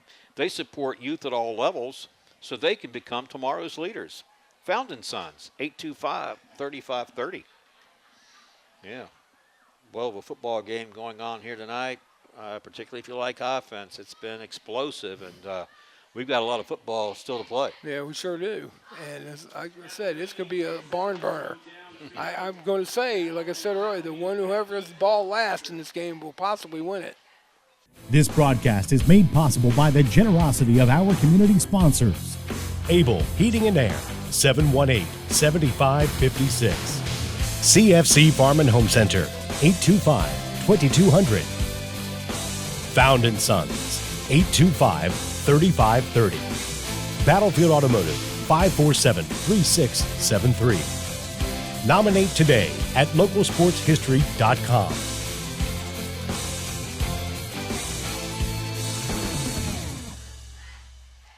Yep, certainly. It seems like it's setting itself up for that sort of conclusion. But again, a lot can happen. The two teams will have the intermission to talk about what they did wrong, what they're going to do differently. Simeon Battle on the return here gets to the 31, and that's where I believe Chase Hutchinson made the tackle on that play. Number 30. So let's see what King George does in response. Well, like I said, they're going to try to hit the big play. They're a big play offense, and that's what they like to do. And like I said, Eastern View's got to be aware of it. Make sure they get some pressure on that quarterback and keep everything in front of them. Don't let the receivers get behind them. All right. 2 receivers to the left and 2 to the right for King George. We're going to swing it near side. This one caught. Loses it after he hit the ground. That was Charles Johnson on the reception. Short gainer. Well, you know, I'm seeing what King George is trying to do. They're trying to turn a big play in from a little short one. We'll just drop pass out there to the sideline, and it's almost just as good as a handoff, and see if the back can create his own space. But good tackling, good technique by the Cyclones. Yeah, it really was. Held Johnson to a 2-yard pickup. It's 2nd down and 8. Clock continues to run. 3:45 to play in the second quarter. Eastern View 27, King George 21. All right, now on 2nd and 8, Dylan Koch again. 2 receivers to the right, 2 to the left. Penalty marker comes out. Delay game called against So, the delay of game penalty against King George. Yep. Puts them back 5 yards to the 28. Make it, 2nd and 15 from the 20. yeah, 28. 2nd down and 13 now from the 28. Man in motion out there, Simeon Battle. Koch throwing over the middle. This one incomplete. He had a receiver out there, Steve, over the middle, and it went through the hands of the intended receiver, Charles Johnson. Maybe a little overthrown. Yeah, it was hurried because we did a disguised blitz on the quarterback, and it was kind of a delayed blitz, and he had to get rid of it in a hurry. So now King George faces a 3rd and long, 3rd and 13 to be exact, from its own 28-yard line with 3:13 to play here in this second quarter. Yeah, look where they're keep him in front. A big 3rd down play here for the Cyclones. Obviously, they want to get pressure on Koch. Here comes Clatterball. They've got a receiver at the 35, and he's going to be tackled about the 38. Ball came loose, but the play was dead. And there's quick whistles on those refs. I thought that one was a fumble. But Charles Johnson with the reception, and he got to the 38. It's going to bring up 4th down and 3. they're trying to go quick. Yep. No huddle. They're trying to draw him off. Oh, I think they just did, Steve. Yep. I believe that was on big 50, number 58. 58. Ryan White made the jump. They needed 3 yards, and the 5-yard penalty gives them the 1st down. I saw it the whole way. I mean, with their lineup quick, and they're going to bark a quick signal, and he jumped. So a new set of downs for Dylan Koch and his offensive teammates. They have 1st and 10 from the 43. Clock continues to run. 2:25 to play here in this first half. 3 receivers to the right. Koch doesn't look that way. Instead, he goes deep, and he throws it into double coverage. Pass intended for Gunnar Rieger, and that had no chance of success. No, I like the adjustments that Eastern View's made it on their pass defense. So they had help coming over, and again, that he threw into double coverage. Good defense by the Cyclones, Mark. Steve, I'm a little surprised that Dylan Koch didn't look the other way before he threw down. He looked that way the whole time. He had 3 receivers lined up to the right. I know he didn't even go through his progressions, but he thought he had one-on-one with his best receiver, but that was well disguised by Eastern View, and they were able to get double coverage on him. Here they go again. All right, on 2nd and 10 from the 43. Koch going to throw this one quickly. Got a receiver who's tackled immediately by Cam Roy. Shy of midfield. That was Kamani Carpenter on the catch. Now here's another big they're trying to use that short pass to see if they can spring and make that cornerback's got to make sure he tackles, because once they do break a tackle, they're wide open down the sideline. Minute 45. Clock ticking. 3rd and 4. from the 49. Dylan Koch looks to the sidelines for the call here. In the backfield, he's got Simeon Battle alongside him. Man in motion is Charles Johnson. Here's Koch setting up a screen, and this one, Simeon Battle let this one get away. And incomplete pass brings up 4th down. And they got to, again, Eastern View's got to watch that. They like to go with that screen pass and hopefully they can get a big play opportunity out of it. Now they're going to punt. Yeah, I didn't think they were going to go for it here. Christian Newsom will punt this one away. Well, it was 4th and 4. I think it's a good call for King George to punt, don't you? Mm-hmm. Let's see if Eastern View go for a block.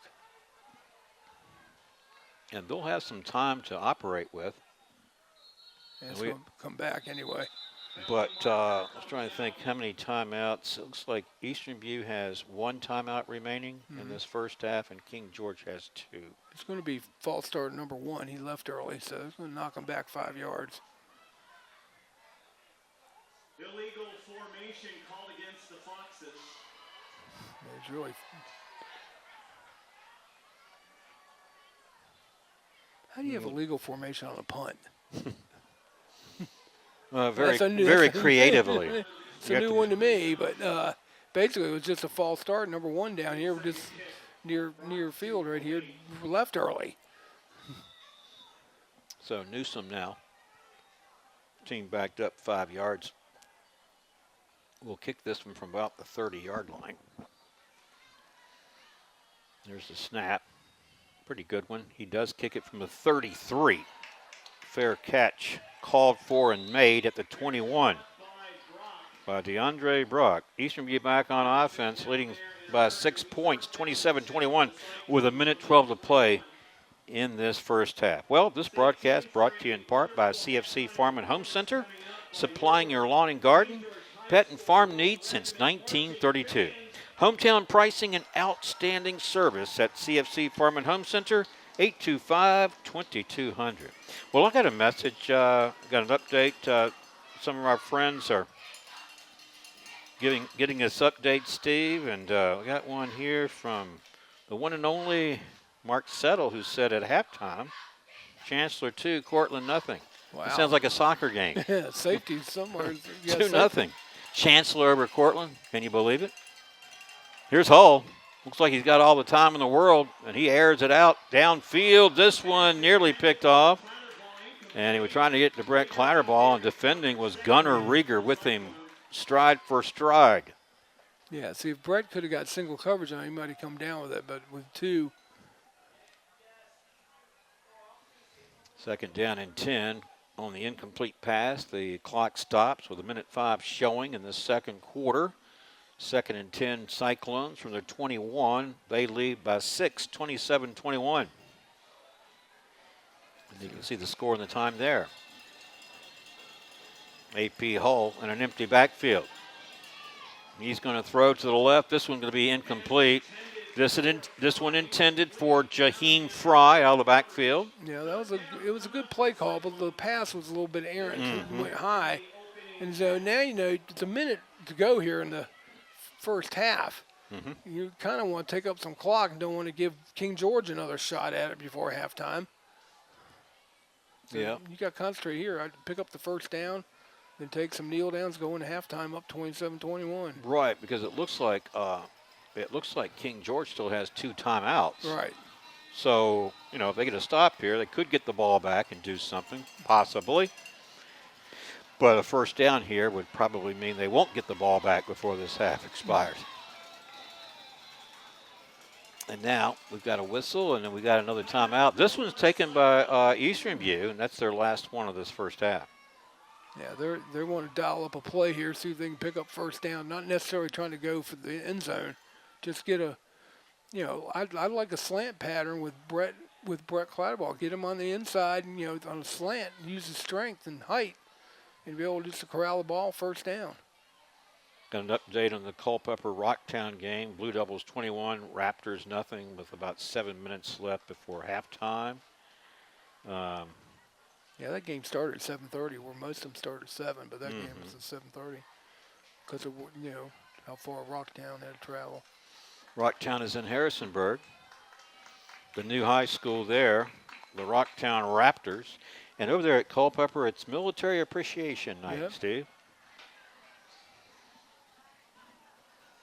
You know, that's going to hurt Harrisonburg City. There's now 2 schools in there because Harrisonburg usually is a football powerhouse. But The Blue Streaks, Yep. they've had some good teams over the years, haven't they? they sure have. All right, there you go, Foxes fans. Show your defense some love. All right, 3rd and 10 now from the 21 after this timeout. Eastern View will go back at it. Detreska Hagen in the slot to the left. All right, here's Hull. This one nearly caught by Brett Clatterball. He had a couple of chances at it, was trying to bring it in. And Gunnar Rieger defending on the play pretty nicely. And 4th down, stops the clock on the incomplete pass. And Eastern View will be punting. And King George will have about 50 seconds to work its offense after, assuming, of course, they field the punt without turning it over. Well, they called the play just like I said, an inside slant to Clatterball, but the King George defensive back got a hand in it. It popped back up. Thought Brett was going to bring it down, but another hand came in and knocked it away. Back deep is Gunnar Rieger awaiting Hull's kick, and this is they got close to it. Rieger's going to field it on the run at the Eastern View 40. There was some contact with Hull, but the official said no violation. Well, see, one thing about AP, you can really block it. He has a very slow, deliberate delivery when he punts. He's going to have to pick that up a little bit because Eastern View King George is seeing it, and they're putting pressure on every time he punts. Well, so King George here, following that punt, which was short, and then Rieger was able to take it on the run and turn it upfield. And King George has it at the Eastern View 35-yard line. So, with 48 seconds and 2 timeouts remaining, they have some room. They can still go back to work here and try to score before this intermission. And, of course, Koch is thinking it, and he throws. He's got a receiver out there. It's Rieger, and he gets down to the Eastern View 25-yard line to pick up a 10 yards and a 1st down. And they're going to go hurry-up offense here. See, Mark, I thought Eastern View used poor clock management on their possession here in the late here in the first half. Now from the 24-yard line, clock continues to run. Again, King George has 2 timeouts, and Koch is going to throw again, this time for the end zone, going up for it, and the receiver had to play defender there because excellent coverage, Steve, by Cam Roy, who was blanketing the intended receiver. And see, I've noticed one thing, too, is that Koch loves to go to his left, and throw it. And he would have had single coverage over here to the right in the far side. But again, knowing that he likes to go that way, Eastern View is going to be shading their defense that way. But don't be caught napping on the backside. Whoops, I misspoke. What? It's Cortland 26, Chancellor nothing at the half. That's more like it, I thought. Yeah, it sounds more like what you would expect. Yeah. Here's Koch. He's got time. He throws. He's got a receiver at the 15-yard line, and down to the 10 is Gunnar Rieger coming over and making the tackle, Brett Clatterball. And now King George will use one of its 2 remaining timeouts. Yeah, we're going to see if, Eastern View can keep him out of the end zone. Well, he picked up 14 yards, did Rieger, for King George, and it gives them a 1st and goal from the 10. 19.6 seconds showing on our scoreboard clock. King George has called timeout. They have 1 remaining. And so you get into some clock management here if you're Dylan Koch and the Foxes. Yeah, you do, but I still think that Eastern View should have, used a little bit more clock management instead of pass plays, put in a couple running plays, eat up some clock, force King George to use one of their timeouts. Well, if you're King George, Steve, and in these circumstances, what do you dial up here, you think? You've got the ball at the 10-yard line. It's 1st and goal from that spot. But you have 19.6 seconds, and you only have 1 timeout remaining. Well, you still can run it here because you got your 1 timeout to go. Right. But they're going to look to try to get in the end zone. They're going to see where they have a mismatch and where is the double coverage and where is single coverage. And we got we have no one right out here. And now he moves over. All right, here's Koch. He's throwing for the end zone, going up for it and caught. What a catch made by Charles Johnson. Wow, and that was pretty decent coverage out there. He just exerted his strength and will to bring that one in, Steve. I didn't think he had it. I know. I didn't, So now they can go up a point. Yeah, so Johnson makes it a tied ball game.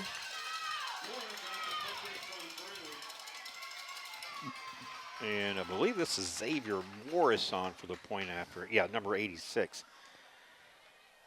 And if he connects here, King George will reclaim the lead. And he does. 28-27, King George with 15.9 seconds to play here in this first half. Well, Stevie, I think what you mentioned earlier that was the key is that when Eastern View had the ball, you would have liked to have seen them maybe exercise better time management. Yeah. And then force King George to use one of his timeouts. Instead, they ended up having to punt the ball, and a short kick and the nice return gave King George the ball to Eastern View 35, and they had enough time to go to work, and they did. They did. I mean, they took what the defense of Eastern View was giving them, and that's basically the short passing game. But again, I'll go back alluding to we had the ball, minute 21 to go here in the half. We had the ball, and we went 1, 2, 3 throws, and next thing you know, we're turning the ball over to King George with a minute to go. We only took off 20 seconds. Right, and so what happens is it was the incomplete passes stopped the clock. Yep. Yeah. Any of those completions that would have resulted for yards after a catch certainly would have changed how that all played out, but it did not. All right. Kicking off Christian Newsom. This one pounced on inside the 30-yard line by Eastern View's Isaiah Fox. Now, what do you think? No, wait a minute. I think that was correct. It may have been actually number 44, Campbell Guido. So still a little difficulty seeing some of those numbers sometimes, Steve. And Culpeper just went up with another score. They now lead 29-0 2 minutes ago in the first half over in Culpeper for the Blue Devils. And then remember, they're playing Rocktown. This is their first year in existence. So Eastern View on its own 27 with 14 seconds remaining before the intermission. Look at the score there, a 1-point lead by King George. Here comes the pressure. Hull sidesteps it and does so again. He's going to throw on the run. He's going to throw downfield. This one's going to be caught, and it looks like it's going to be called out of bounds.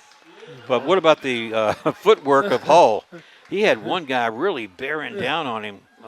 He avoided him twice. He avoided him twice, made him.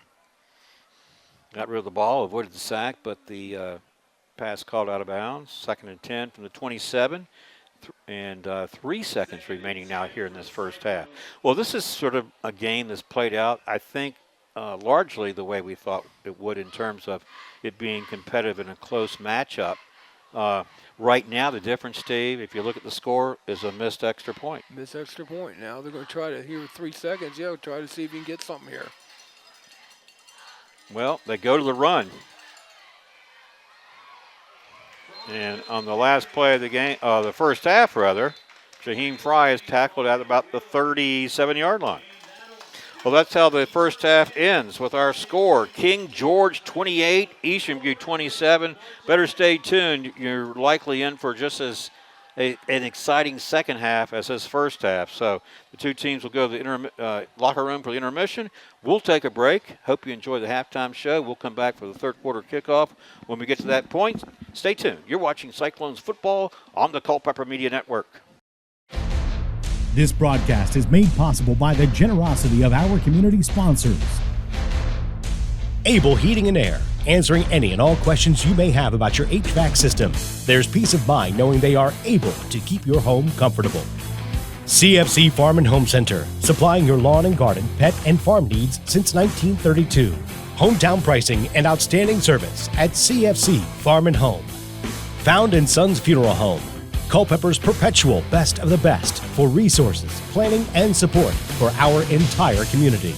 Battlefield Toyota, Chevrolet, and Ford, proudly serving the Culpeper community for over 20 years. State-of-the-art service departments and over 22 acres with hundreds of new and pre-owned vehicles. Battlefield Automotive. Nominations are now being accepted for the local area sports Hall of Fame. Nominate anyone that you feel is deserving of historical local sports recognition at localsportshistory.com/HOF. From the start of the third quarter here at King George High School at what's called the Fox's Den here at this beautiful playing field and place to have a football game. It's always great to be here. Yep. Mark O'Connell, Steve Peacock, Johnny Krawchuk with you tonight. Nick Morris back in the studio, the Culper Media Network. Well, Steve, 28-27 is our halftime score. And we predicted a close game. So by the numbers, literally it's a one-point game, and that typically means a missed point after. And the first half was pretty doggone exciting. Very electrifying offensively. Can we expect more of the same in the second? I think so, or maybe Mike turned defensive in the second half. We both know what we do offensively as a result of the first half. That missed extra point, though, I said it and you said it too, is that could loom large here, especially in the fourth quarter if it's a close game. So I'm looking Eastern View gets the ball. I'm thinking it's very important that they answer this with a score and put the, and then try to go for two and, and make King George chase instead of Eastern View chasing like they did in the first half. Well, you looked early on at what Dylan Koch of King George was able to do offensively for the passing game, and he stayed with it. And they had great success. But he also had 2 interceptions, and it seemed like, well, both times it was because Eastern View was able to get some pressure on him. So obviously that's the key for the Eastern View defense.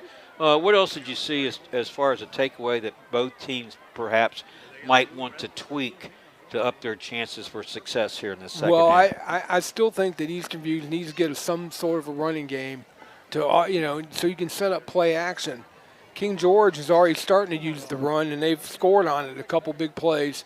So basically I'd like to see Eastern View become more balanced. They didn't become, at the end of the second quarter with a minute 21, they had the ball, and they could have, a couple of runs and maybe gotten down, the clock down and didn't. But what happened was 3 incompletes, only 20 seconds went off, and then they almost blocked the punt, and we set them up in good field position. 3 plays later, they're in the end zone. That's why they're up. And the point after was good, and that's why they're up by 1 point. Well, Christian Newsom set to tee it up here for King George, and will be kicking off to Eastern View to start this third quarter of action. And I just can't help but think that the second half will be equally as exciting as that first half. I mean, these two teams were able to score quickly, scored often, and they did so in electrifying fashion. And as Steve pointed out, you look at the line score there, it's a 1-point game. And a whole lot of football here to play with this second half coming. Here's Newsom's kick. We're underway. He keeps it on the ground. This one takes a hop. It's going to be fielded inside the 25-yard line and tackled immediately on the return there, or stopped immediately, rather. Cyclones recover about the 25. That's where They're we'll give them the start forward this progress, drive. I hope. 10. I was trying to pick up the number. It may have been Fry. Yeah, I think it was. Make the stop. Well, let's see. Eastern View will set up on offense from, it looks like its own 25. It is. Hey, I don't know what you're doing tomorrow, but tomorrow. Again, the we're Region expecting 4B championship an exciting at second 1 half p.m. to equal at that first Mechanics half High of School. action. Come out and support And your as always, Foxes it's interesting to see cheerleaders. what sort of adjustments that Mechanicsville both coaches High School. have made at the 1 p.m. tomorrow. intermission to try to improve their team's chances here in a very tightly fought football game. Kind of a slugfest. Here's Hull in the option. He's going to keep it. Hull makes a cut, turns upfield, and he gets across the 35-yard line and falls forward to about the 37. Yeah, I like that play right there, Mark. That's what I'm saying. Keep King George guessing on defense.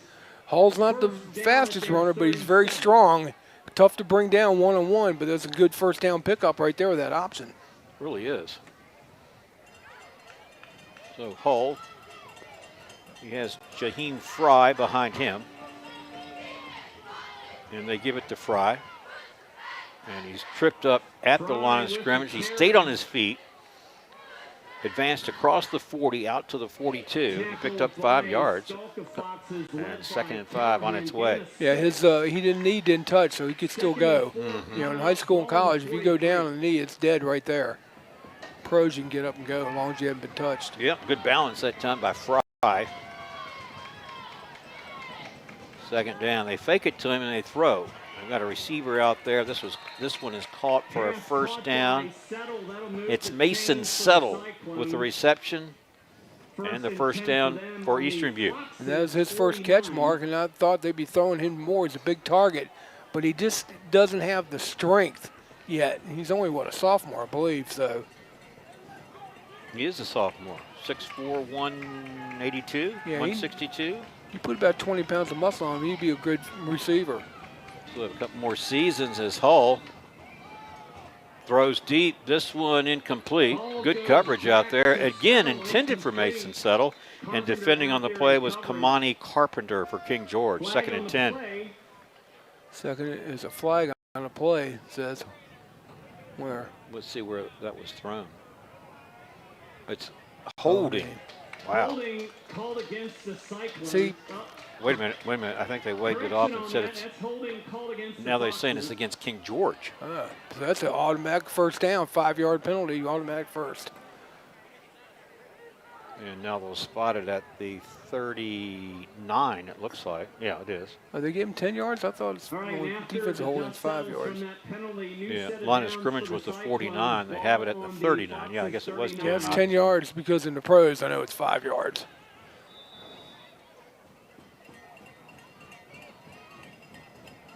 Yeah, you see the score and the time here in the 3rd quarter. Eastern View with the 3rd quarter's opening possession. Hall fakes to Fry. He throws downfield, incomplete. No flag. Whoop, there's a flag coming in the play. Well, the intended receiver was DeAndre Brock, and the defender was Kamani Carpenter. Yep, and it's going to be pass interference against King George. They were holding him and face guarding him. So now it's a big penalty. And it brings in a chorus of boos from the home crowd. So Eastern View now, these penalties assisting them are on the move. They have the ball down at the King George 25-yard line. So it'll be a new set of downs after that dust settled, after the penalty, 1st and 10 for the Cyclones. On the so here are the Cyclones with 1st and 10. Hall's going to keep it, and he's tripped up by number 59, it looks like, Brendan Ellington. Tripped him up, slowed him up for his teammates to come over and put the finishing touches on Hall. Yeah, he had it. I thought he did that RPO run pass option. I thought he had it. Well, he did everything right. Just the King George player made a good play, tripped him up with his hand. 2nd down and 8. See the clock there. Fry, the ball carrier, tries to stiff arm the defender who had plenty of help coming over. And they were able to stop Fry after a short gain, perhaps only a yard. Well, localsportshistory.com is the community sports site that you are building organically. Check out local sports information or contribute your submissions at localsportshistory.com. All right, the ball is at the 21, and it is 3rd down and 7. All right, here's Hull. Here comes the pressure. He throws incomplete and getting his hand on it out there. It looked like it may have been Bentley Wheeler. And the intended receiver was Jaheim Fry. And now we have 4th down and 7. Yeah, and I think you're going to have to go for it. They're going to try. I guess they're going to try. Well, they bring Capolini on line of scrimmage to 21 at 7. That's 28, and 10 is 38. This would be a 38-yard. Let's see. Now, from the 30s, this would be a 40-yard field goal attempt. Jaheim Fry will be the holder. Capolini will try it from 40 yards out. If he connects, he gives the Cyclones. We got movement up front. We got a penalty flag. So I think this is going to cost, the false start here is going to cost. They're saying it against is. Oh, there he goes. Okay, usually it's against the offense, right? Yeah, I was going to say, I thought maybe They jumped. King George jumped. Now you're going to have to go for it here. It's out of field goal range. But, Steve, if they had jumped, wouldn't they give the signal for Yeah. offsides rather than a false start? Right, Yeah. exactly. So now that'll push them back 5 yards. Because you can't punt. I mean, it's not going to gain you anything punting. So you're going to have to dial up here a play to pick up first down. Back on. 4th and 12. Well, that makes it 4th and 12 now. And really, if you want to be, I didn't think they were going to go for the field goal anyway. I think they were going to try to see if they could draw them off sides.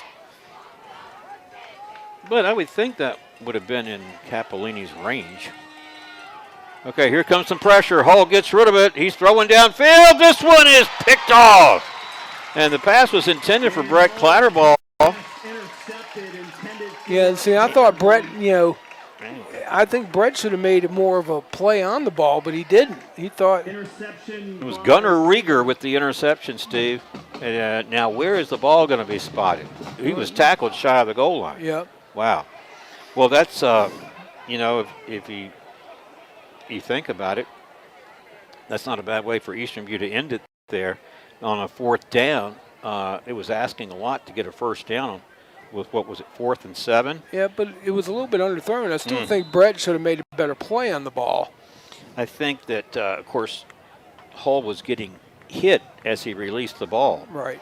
Now, King George is going to be careful here with Dylan Koch in the gun, ball up the 2-yard line.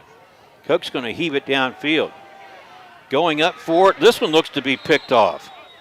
No, it's incomplete. And that was Cam Roy was vying for his 2nd interception of the game. I thought he might have had it. 2nd and 10, ball on the 2. But, Koch's not afraid to throw it. They start out at the 2-yard line, and he throws on first down, and then an incomplete pass brings up 2nd and 10. And yeah, he's not going to be afraid to throw it, but maybe we can put some pressure on, get a sack, get a safety. I'm going to send Charles Johnson to the left and 2 receivers to the right. That's Gunnar Rieger and Xavier Pryor. In the backfield is Battle. And he is hit hard by Brett Clatterbaugh, who makes another terrific solo tackle. And the running back might think twice about having to run that one again. He said, "Hello, my name is Brett. That was yours." How do you do? How'd you get that on that truck that hit me? Now, big 3rd down play here. Wow, 1-yard pickup there. 3rd down and 10. Well, 3rd down and 9, rather, from the 3. 3rd 9 from the 3. So, King George could be in a pickle depending on what happens here as the ball carrier, Simeon Battle, gets to the 5, and that's it. And so Eastern View's defense steps up to the occasion, forces a 3 and out, and barring a miscue, be guaranteed good field position considering this punter is going to be standing near the back of his end zone. It doesn't look like they're dialing up a block, but I would be sending the house here maybe, but that'd be me. I like to gamble. Yeah, Steve says roll the dice and see what happens, right? Here's the kick. It's a pretty good one. Fair catch signaled for and taken at the 43-yard line by DeAndre Brock. So excellent field position for the Cyclones as they bring their offense back into the field, trailing by 1 point, 28-27. And this broadcast is brought to you in part by Able Heating and Air, answering any and all questions you may have about your HVAC system. There's peace of mind knowing they are able to keep your home comfortable. Able Heating and Air, 718-7556. Eastern View will start on the King George side of midfield at the King George 48-yard line. Or make that 43-yard line.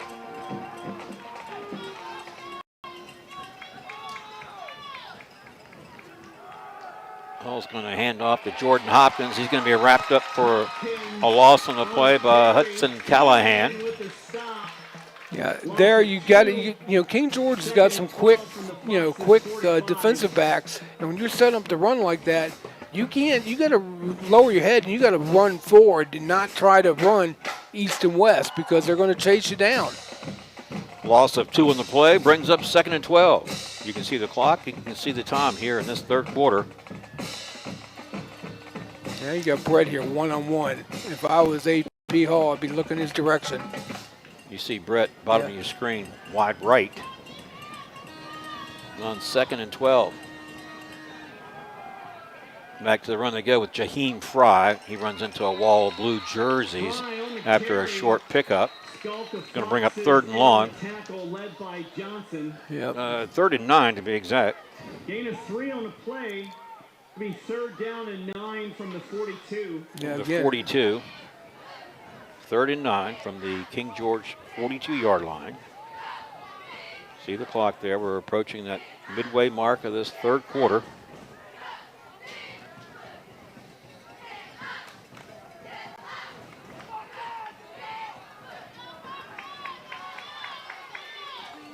And here's the call. Hull's going to keep it. Hull's trapped in the backfield, and he's got nowhere to go, but he's breaking tackles.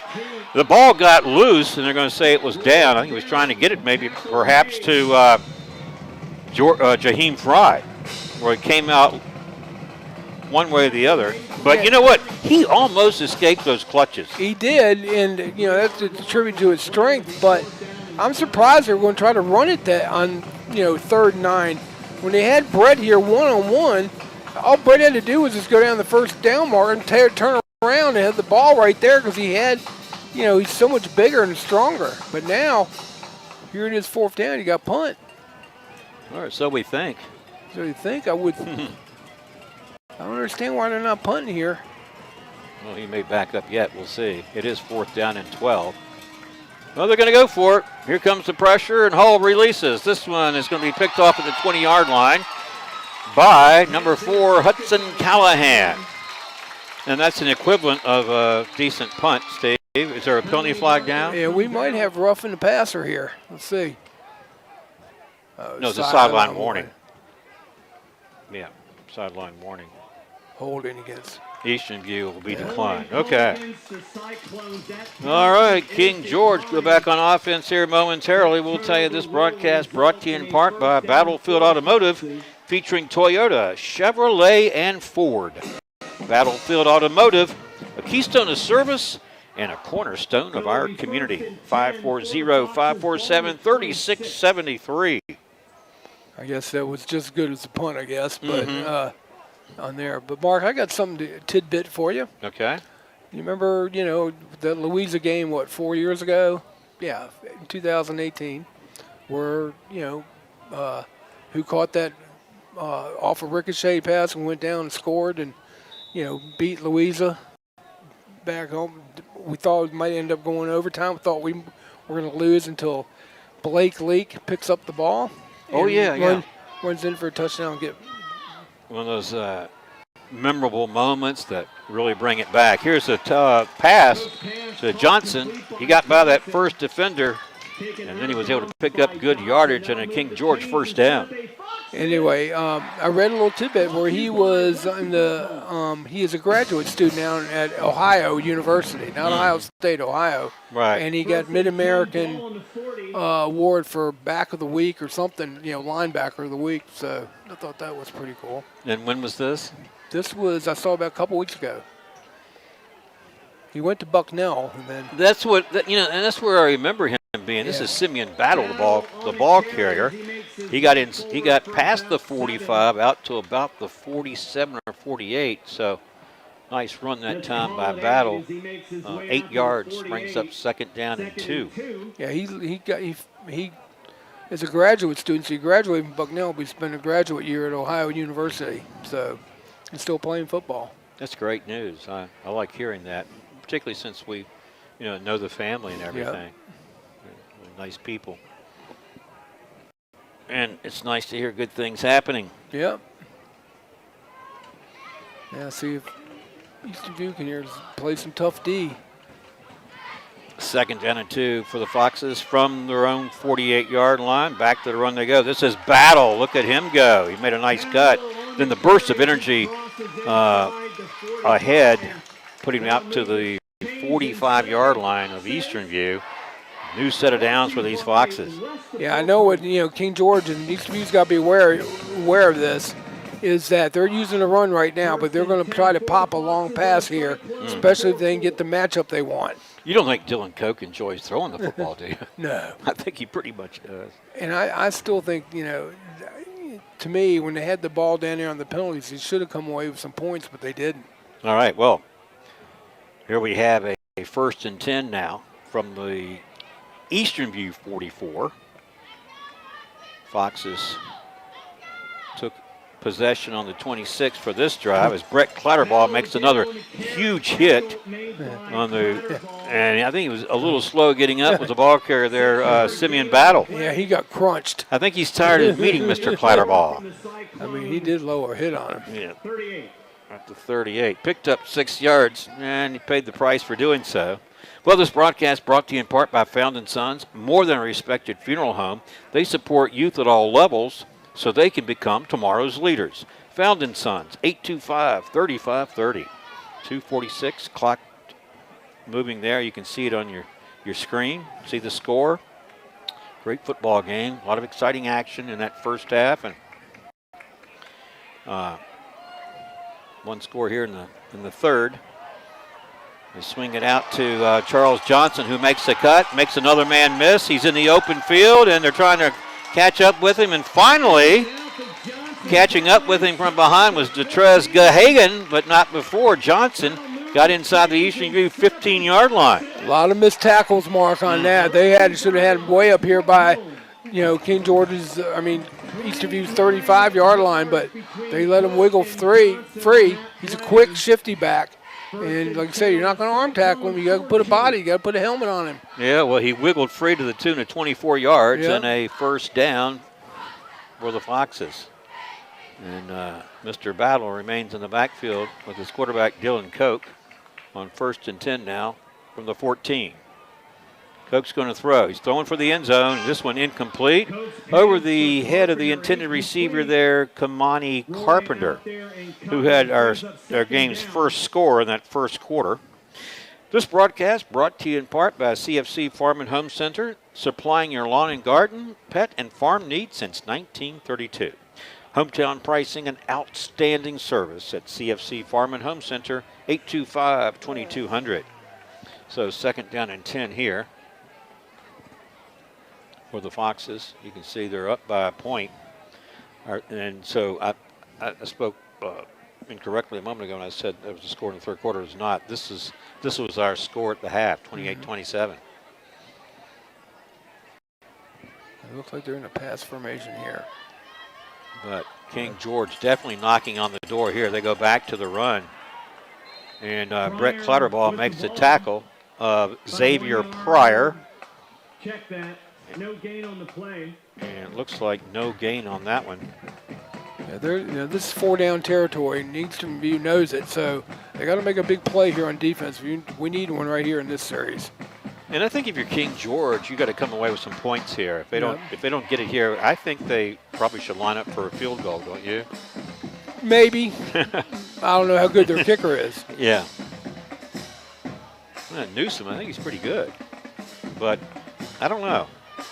We'll see. 3rd and 10. Here's Koch. End zone, caught! And this is caught by Kamani Carpenter. It's a touchdown, his 2nd of the game. And do you see any penalty flags down? I thought he was going to throw him with his trash There is talk. one right there. Yep. Let's see what this is. Let's see if the play is going to stand or they bring it back. Ineligible receiver. Yep. Bring it back. Yep, they bring it back for the ineligible receiver downfield. So that's going to take away the score. Linemen got to understand, they can't, they're trying to block and everything, and they kind of let it go. They see it's a pass play, and they start running. All of a sudden, the ball's still in the air, and I'm downfield. Mm-hmm. They got a little 5-yard territory. They go beyond that. So what it is an eligible lineman downfield, so what are they doing? They better not be picking this up. Well, let's see what happens after this conference. You can see 1:03 to play. So we thought we had a touchdown pass from Koch to Carpenter. You're talking to Coach. Coach Lowry there, you can see him. And you can see by his reactions he's not particularly pleased with what he's hearing. Were they going to pick it up? I don't really know yet. But you're seeing now Coach Lowry in an animated fashion there, trying to drive home his point of view. He's not happy. Definitely. All right, here we go. The call demeanor from the says referee. not happy. No question about that, but I'm a little confused at what they're doing here because they really haven't made the ruling, have they? No, well, they made a preliminary rule on those ineligible linemen downfield. Right, that's true. Now, are they going to pick, they've already made the call. They can't go back and pick it up if they've already made the call. There's no replay here in high school. Now, why do you suppose this involves so much deliberation? Because they want to, you're going to irritate 50%, so the other 50 are going to like it. So you make the call. Just do it. Here they go. All right, here we go. Let's see what it is. And now the receiver. Yep. Well, why did it take all that time to decide that? Because I think their head referee was going to say he didn't see him go downfield, and Coach Lowry was like, wait a minute. But if it was an eligible receiver against King George, why would Coach Lowry respond that way? I know. Because that was in their favor because it takes away that touchdown. I don't know. Maybe I'm missing something obvious. Maybe they thought he was going to pick it up. I don't know. Yeah. All right, 3rd down and maybe that's what it was. Ball on the 19. All right, they have pushed it back to the 19-yard line, where it's 3rd down and 15. Look for another pass deep in the corner again, or RPO here. Dylan Koch, the quarterback, has battle alongside him who's going to try to pick up the block. This one incomplete. On the cross there, he tried to get it to Johnson. And now we have a 4th down, and let's see, do we see the field goal kicker? Field goal team? Because that would put him up 4 if he made it. But they're going to go for it. I don't see the kicker coming on. So they don't have faith in their kicker, so that's telling me. Well, it would be a 36-yard field goal attempt from this point. Well, we were going to try a 40 down here until we jumped off sides. Mm-hmm. Instead, they line up to go for it here on 4th and 15. Obviously a crucial down. Yeah, just got to keep them in front of you. Don't let them get behind you and get that 1st down. All right, here comes some pressure. Watch out as Koch throws. He's got a receiver, and he dropped it. And it was Charles Johnson, and that had 6 points written all over it, and he knows it. Wow, he was wide open. He was wide open, and again, now flag is dropped. Now King George is celebrating. Now, is this going to be a roughing the passer thing? No, here? it's going to be a dead ball foul, personal foul on Eastern View. Somebody said something. Okay, so if it's dead ball. Yeah, here they are trying to sort it out again. So you think this is a dead ball foul? Yeah, but it wouldn't be an automatic 1st down, though, because if it's a 15-yard, it will. No, here comes the call. This one's coming in a little quicker. I thought. No, it's going to be.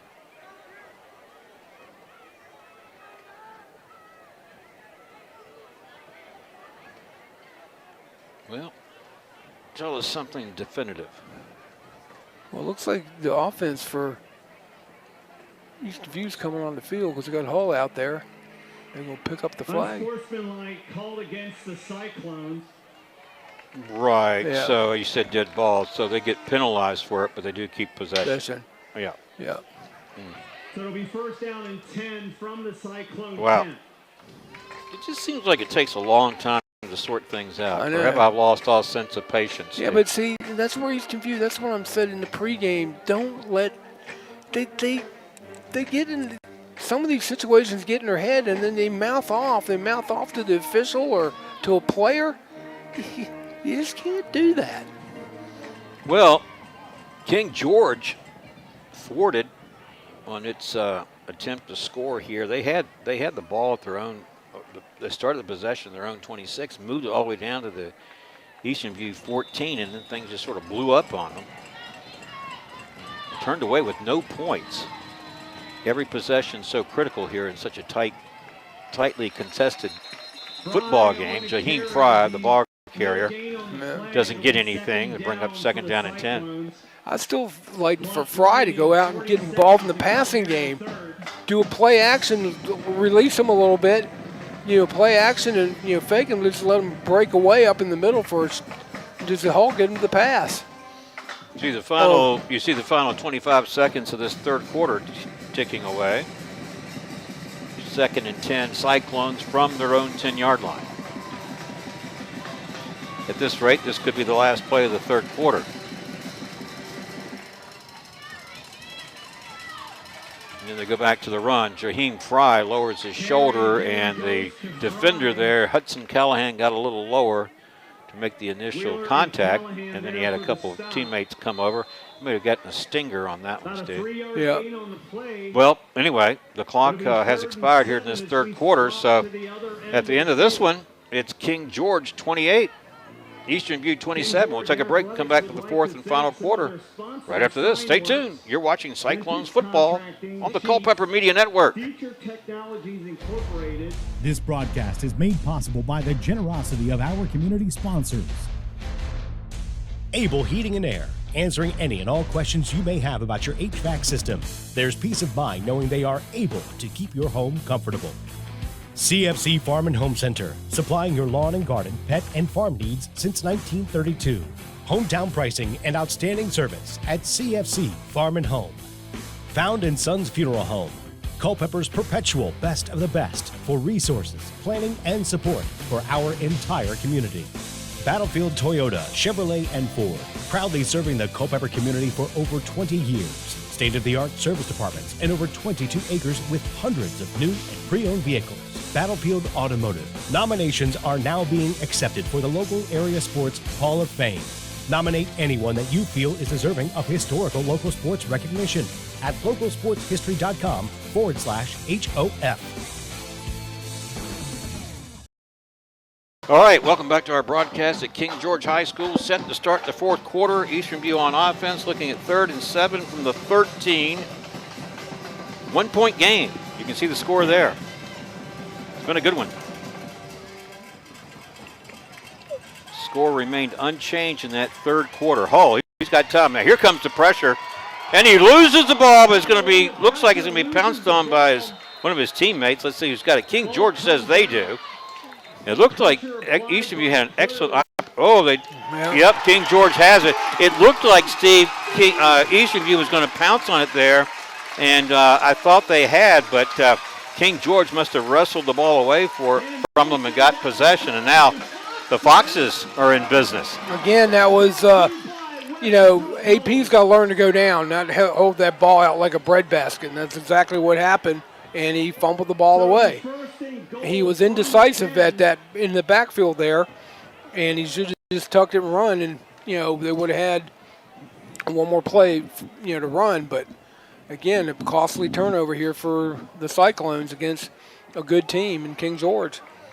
Well, when you think about what a good job that Eastern View defense did on that last King George drive, even though they gave up some yards, they really stood tall when they got into that red zone and turned King George back without any points to show for it. But they go back on offense and fumble the ball, and now King George has it at 10. And so this is an excellent opportunity, obviously, for King George to try to get it into the end zone and extend this lead. This is a costly turnover, Mark. Mm-hmm.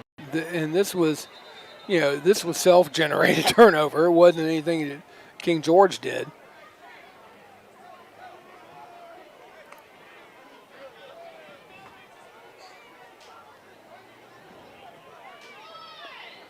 I wonder what's the hold up here. I don't know. It seems like there's some They got one. Inexplicable delay. Yeah, they got 11 people on there, but they're missing a lineman. But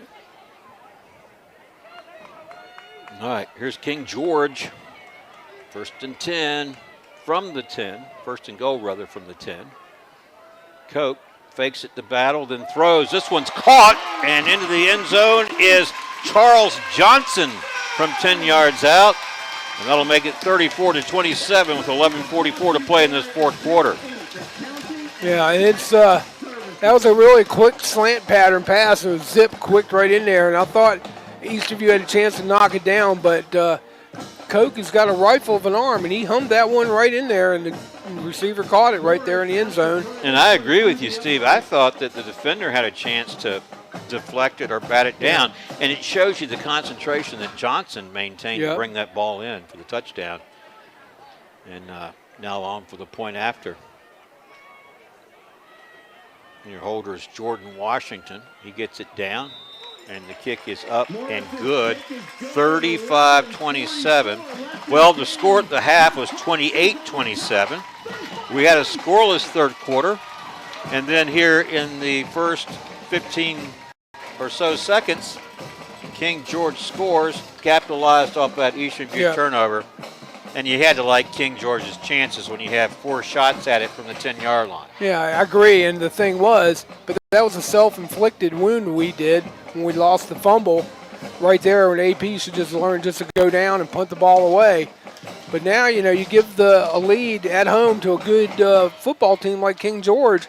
That means it's going to be doubly tough right now for the Cyclones to come back. And they got to find a way, because they've been kind of stymied here in the second half. They weren't really moving the ball that much, so except on penalties that were, you know, they were given against King George. So I'm looking at them now maybe to start airing it out and make sure that AP has some protection in there, because of what King George is doing is they're putting a lot of pressure on him, and they're running their blitz packages all over. So they'll send a safety and might then send a linebacker and vice versa. So we're going to see if Eastern View, I think it's important. We're down one possession. Right. You know, a touchdown, 2-point ties it up. That's true. But we've got to be able to, you know, quit shooting ourselves in the foot here and play some football. Well, as we pointed out, both these teams have that capability of scoring very quickly. Things can change and happen in a second. Now we got a penalty marker down. This is usually an offsides against the kicking team when this happens. It'll be offsides against King George. Well, Steve, did you know that localsportshistory.com is the community sports site that you are building organically? Check out local sports information or contribute your submissions at localsportshistory.com. Any updates on that Culpeper game? They're playing Rocktown, you know. Yep, I haven't seen. They were leading 28-0 at half. We got an update from Rodney Stewart, who wrote that Culpeper 35, Rocktown 7 with 8 minutes left in the third. Huguenot gets a big win over Cosby, 39-0. Huguenot's rolling, and I came in tonight with these Class 4 rankings. Huguenot in the top 3 with Dinwiddie and Phoebus ahead of them. And see, Cosby's a Division 6 team. Right, so that's exactly. a big win for. Yeah, so you do that, you know, you're going to pick up those power points, right? Yep. This one fielded inside the 40-yard line. Ball recovered by Guido. And that is number 44 for Eastern View, Led by Wheeler. Campbell Guido. 10 for the Cyclones, ball on their 37. So pretty good field position here for Eastern View, Steve. And as you pointed out, even though they weren't able to score in the third quarter, they're still only down by 1 score. Yeah, they got to just go back to what they're playing when they open up the game with. You know, throw the football. Send, you know, and quit and Hall. It's just AP's got to learn to quit locking in on one receiver. He's got to go back to spreading the ball around.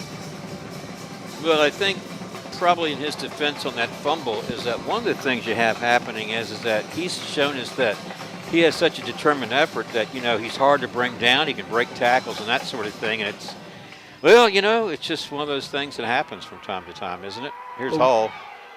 That's a little delay with the execution of that play to try to pull the defense, catch them off guard a little bit. Had a short, a completed pass for a short gain out there to the 42. Pick up a 4 yards. Brings up 2nd and 6. And see, the other thing is, what I said in the pregame too, Mark, you got to protect the football. AP Hall's got to protect the football. That on that series where he fumbled, that didn't protect it. See the score, you see the time. It's 2nd and 6. Oh, looking near side for Clatterball. He's got him. Clatterball tries to stiff arm the defender and get away from him, but Gunnar Rieger held on for dear life. However, it was enough for a Eastern View first down. And I would be throwing it to Brett every time to see if they could, bring him down and try to, because they're affording him one-on-one coverage, and he's bigger than number 2. Gunnar Rieger. Yeah, so now Clatterball, top of your screen, wide right. 1st and 10 from the 7. Ball is loose, and looks like Jaheim Fry pounces on it for Eastern View to maintain possession. Well, you were talking about holding on to that football, Steve. Yeah, you got to hold on to it. I mean, you got to protect it. So I think we got a Eastern View player, 78, but I don't see him on the roster. Hey, you're not suggesting there could be a phantom player, are Yep. you? Here's Hull on the rollout. He's taking his time. Here comes the pressure. Now he throws, and this is to a wide open. Say this is incomplete? Oh, maybe it's an incomplete pass. I thought that Cam Roy had caught the ball. He said illegal, another lineman downfield. The same thing happened. So Roy did catch it, but they're going to rule it. Ineligible lineman downfield. I see. And I can tell you who it is. Looks like it's.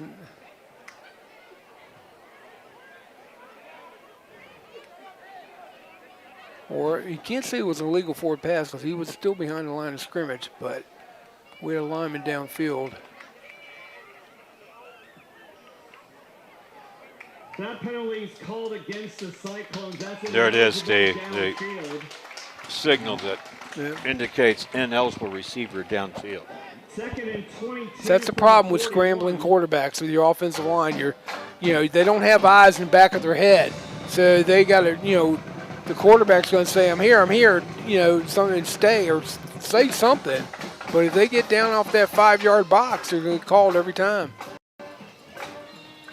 Ball back at the Eastern View 41. 2nd down and 22. Here's Hull. He's got time. He throws. This one batted down. Yeah. Stepping in front of Brett Clatterball was Gunnar Rieger. They may call him for interference. Yep, he did. He jumped the ball. He climbed over Brett's back. So it's going to be a pass interference, 15 yards. So that's going to give him first down. Here it comes. Possibly. Pass interference. As they mark this one off, we'll tell you this broadcast brought to you in part by Able Heating and Air, answering any and all questions you may have about your HVAC system. There's peace of mind knowing they are able to keep your home comfortable. Able Heating and Air, 718-7556.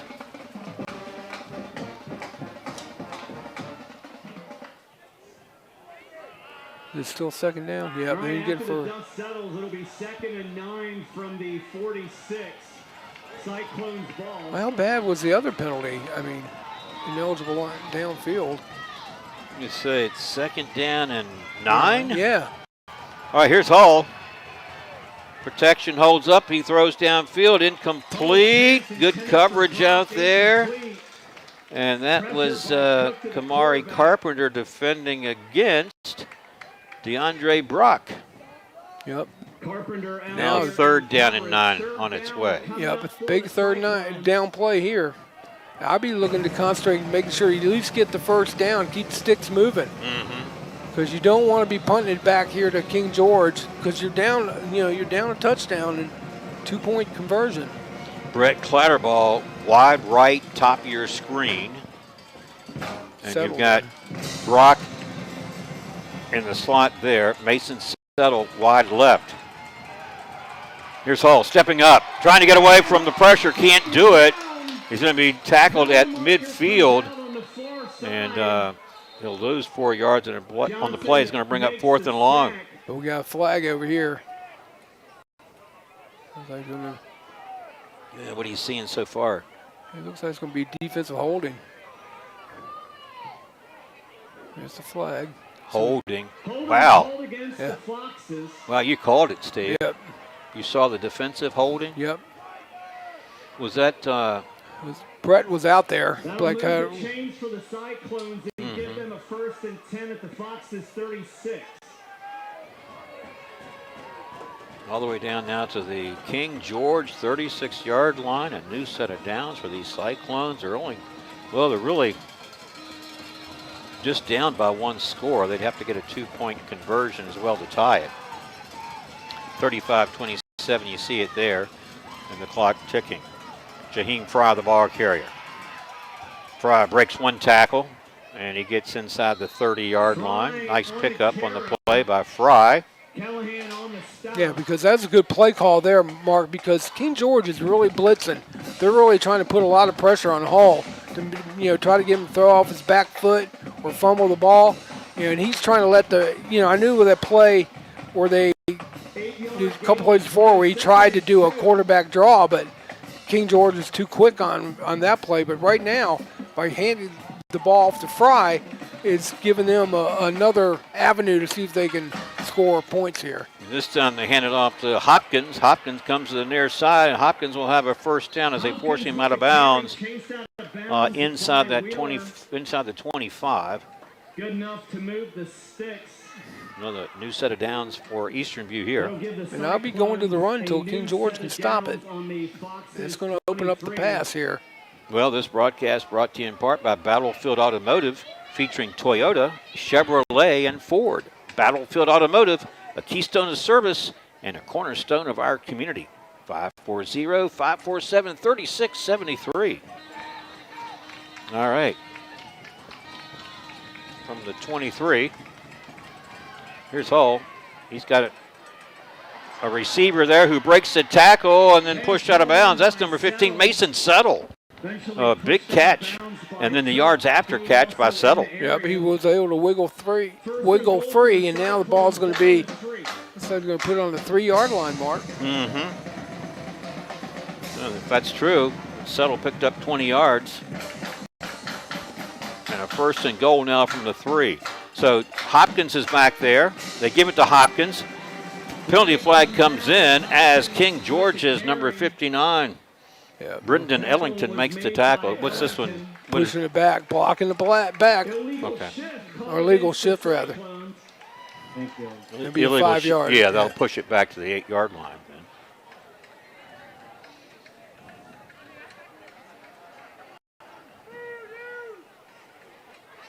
Because they're running a hurry up. Mm-hmm. And Ball. you got to get set. Ball was at the 3. They're going to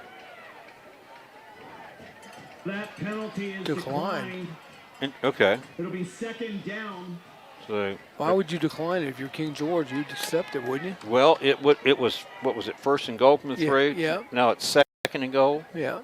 Ball spotted on the 6. I don't get that. It's ball on the 6. All right. Well, it's interesting. I thought the ball was at the 3. Why is it at the 6? I don't know. Because you put 5 yards, so it's at the 8. Never mind. Yeah. It is where it is. Hull throwing out there. He's got a receiver. This one's caught, and it's made by Detrez Gahagan to be hauls it in. He's tackled it about the 1-yard line. Yeah, he got low down there and really snagged it off the almost, he had to get real low and pick that ball up. It was a bad looking pass, and he was able to corral it because I thought maybe. Yeah, look at this formation. You got Hull and you got Clatterball next to him. Let's see who they snap it to. It's the Clatterball. He's going to keep it, and he's going to power his way in from 1 yard out. From fear of the wind, it's a Cyclone touchdown. Brett Clatterball from 1 yard. And so that brings it to 35-33. And obviously you go for 2 here. Yep, you go for 2 here. 7:09 to play. And I'd be getting them. Here they go. It's a snap to Clatterball again. Can he get in there? They may have stopped. They may have stopped him this time. The ball got loose. Wow. So conversion's no good, even though it looked like Eastern View had pounced on the ball in the end zone. I guess Clatterball was down. Yeah, they called him down before the ball squirted out. So, Steve, let's go back. And look at Coach Lauer. He's out here. What's the 7:09 left here in the game. 35-33. 2-point try fails. So, I mean, coach is mad. I mean, if he was in the ground, he was already across the plane. Why isn't that not a 2-point conversion? and that's a question I don't think I can answer. But, you know, they were in a position where they had to go for 2. Right, and Brett submarined in there, and it looked like, are they saying his knee went down before the goal line? That's going to be kind of a stretch because they don't have x-ray vision. I mean, with all those bodies in there. Well, and they're explaining to the coach across the way, you know, there's still, there's referees are still conferring down here. Hasn't been any signal yet. I mean, these officials, I know they try to do a good job, but they overanalyze everything, all their calls. Do you think there's some pressure to do that? I don't know. Is it different now? Yeah. It just seems that in recent times we don't get the decisiveness that we're accustomed to. And it really, I mean, for me, of course, I'm easily irritated anyway. but for me, Steve, it just it just interrupts the flow of the game, doesn't it? Yeah. It's sort of annoying after a while. Just make the call. I don't know. Maybe there's more pressure to get it right or something. There's the return man here, Hudson Callahan, and Callahan holds on to the football. He should be obviously trying to strip it. Callahan's done a good job with his return game tonight for King George, Steve. And so after Eastern View scored but missed a 2-point try, Callahan gives his teammates good field position because they're not out of the woods yet by any stretch of the imagination. No, I mean, you know, right now, again, down 2 points. I thought they got in, but the referee said no. It says knee touched before he fumbled into the end zone. Of course, Brett wasn't having any of that. He knew, but. Well, King George takes over in its own 43. 7 minutes to play here in this fourth quarter. You see the score. It's been a very exciting football game. That's Charles Johnson in motion. They hand off. This is, I believe it is Simeon Battle. Tried it on the right side, picked up 3 yards, and he tends to run into Brett Clatterball every time he touches the ball, and I think he's probably tired of seeing number 34. Well, Brett's got such closing speed. Yes, he does. From sideline to sideline. Well, isn't it the closing speed that really you have to have if you're going to be playing if you're going to be at the Division I level, he's going to be in the linebackers course. Everyone's bigger, stronger, faster. Right. And, you know, that's what he's a big guy. You know, right now he's dominating on those tackle, you know, on making those running backs pay. Looks like he got a little rug burn on his elbow, too, from that synthetic turf. 2nd down and 6. Back to the run they go. And Battle trying to get to the outside and turn it upfield, unable to do so. He was lucky to get back to the line of scrimmage. Well, this broadcast brought to you in part by Found & Sons, more than a respected funeral home. They support youth at all levels so they can become tomorrow's leaders. Found & Sons, 825-3530.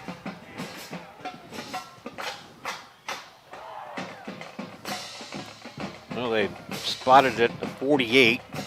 Where it's 3rd and 5 for the Foxes. You see the clock ticking there, and our score, 2-point lead for King George. And I think King George is going to try to run it here. I may be. They do go back to the run, and this is Battle, and Battle will have a first down, or very close to it, for King George.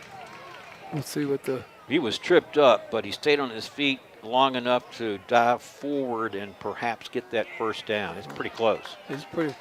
They're saying it's first down. Okay. 7 out to in the they put it down at the Eastern View 47. So we say new set of downs. And, of course, now you get into time management, Steve, and if King George can string a possession along here, they can certainly in the driver's seat. They go ahead. I was going to say Eastern View is going to have to start using some of their timeouts, slow this clock down. I don't look for King George to put it in the air here. Both teams have their full allotment of 3 timeouts here in this second half to use. Back to the run they go, straight ahead. The ball carrier breaking tackles in the secondary is Charles Johnson. Big pickup. He got down near the Eastern View 25-yard line. 21, 22-yard pickup on the play for Charles Johnson. And that's one that right there that might set you back a little bit. Yeah, I mean, now you're going to have to start looking at clock management. Clock's running to be 4:30 to go here in the game. And we're down by 2 points. Well, this broadcast brought to you in part by CFC Farm and Home Center, supplying your lawn and garden, pet and farm needs since 1932. Hometown pricing and outstanding service at CFC Farm and Home Center, 825-2200.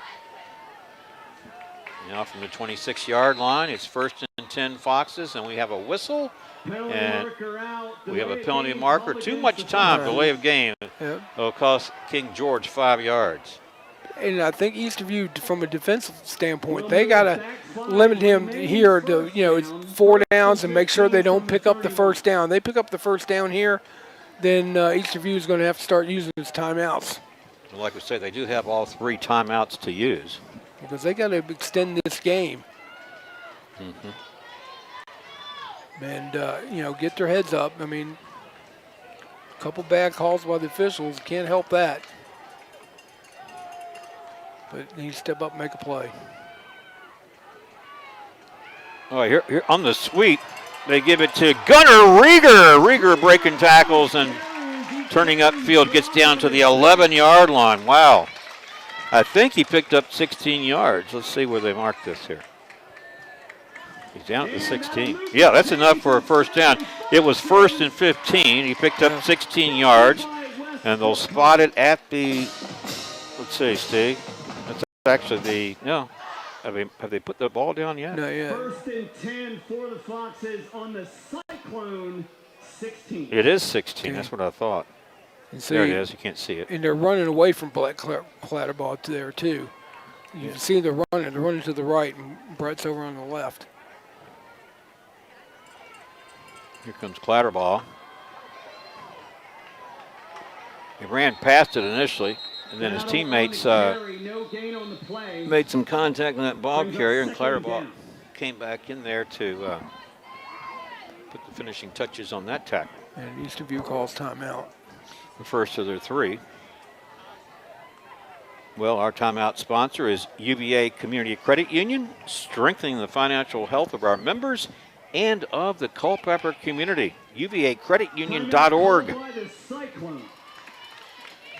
Yeah. So no gain on the play after the timeout. King George will be looking at 2nd and 10 from the 16. But the big thing here is the clock, Steve. You got 2 minutes and 53 seconds remaining, and King George in position to maybe add an insurance score. Yeah, but more importantly, probably working the clock to where Eastern View's not going to have a whole lot of time to do much. Right. I don't, like I said, they're not going to try to throw it in here. They're going to try to still go with the run. Eastern View's got to stop them on downs here and get the ball back. Because if you let them score in the extra point, they're up by 9. And there's not enough time left. So Eastern View, down here by 2 points, should be a tie score, but let's not go belabor that point. But again, so right here, it's just crucial defensive. They got to have a defensive stand right here. And you got to have your best players starting to step up and make a play. Well, I know this is sort of a sidebar to this game tonight in terms of its assessment, but what about some of the hits that Brett Clatterbaugh has made? Oh, God. I mean, he's played a whale of a ball game, but one player ain't going to beat 11. They go back to the run, and this is Simeon Battle. He can't get on track. Trying to see who made the initial hit. Looks like Eastern View called their second timeout. Yeah, because they want to leave their offense with ample time to orchestrate what is hoped to be a game-winning drive. And see what they got to be careful here though, because now they got third down, and maybe King George will try a field goal, but what you don't want them to do is get a pickup or get close to that first down marker, or pick up the first, or they get within a yard or two, because then they're just going to try to run it and salt it away with the clock. So we got to come up here with a big play. After the timeout, King George will face 3rd and 10 from the Eastern View 16. And I would expect this is where King George will try to go for a field goal if they don't connect here on 3rd down. Because field goals only still put them up 5. Yeah, so you figure, will a field goal really help them? 38-33, and then just a touchdown would give King George. I don't know. So it's kind of tough. Yeah, I'm glad I don't have to make that decision for them. All right, 3rd and 10 from the 16. That's Carpenter in motion. Here's Koch throwing. He's got a receiver. It's caught. He's down at the 1-yard line. Just short of the end zone, down to the 1. Wow. Now, Eastern View is saying it's not a catch, but yeah, they're saying caught on the ground. But the official has put the ball at the 1. That was Rieger, number 2, down to the 1-yard line. Steve, that is huge. That was a big play. I didn't expect them to throw that quick slant, and they did it. And caught Eastern View napping a little bit. They had the matchup there, and they knew where they wanted to go. Down to the 1 gives them a first down. Now King George has 4 downs to punch it in from 1. And Eastern View, how many timeouts do they have? I thought they'd used 2. Yeah, they should have 1 left. Yeah, I thought they had used 2. Scoreboard clock says they have 2 remaining. King George content to let this clock run down until they need to do something here. They don't have to be in a hurry at all. Yeah, but the clock stopped. It was the first down, right? Yeah. Yeah, but it's running now. Yeah.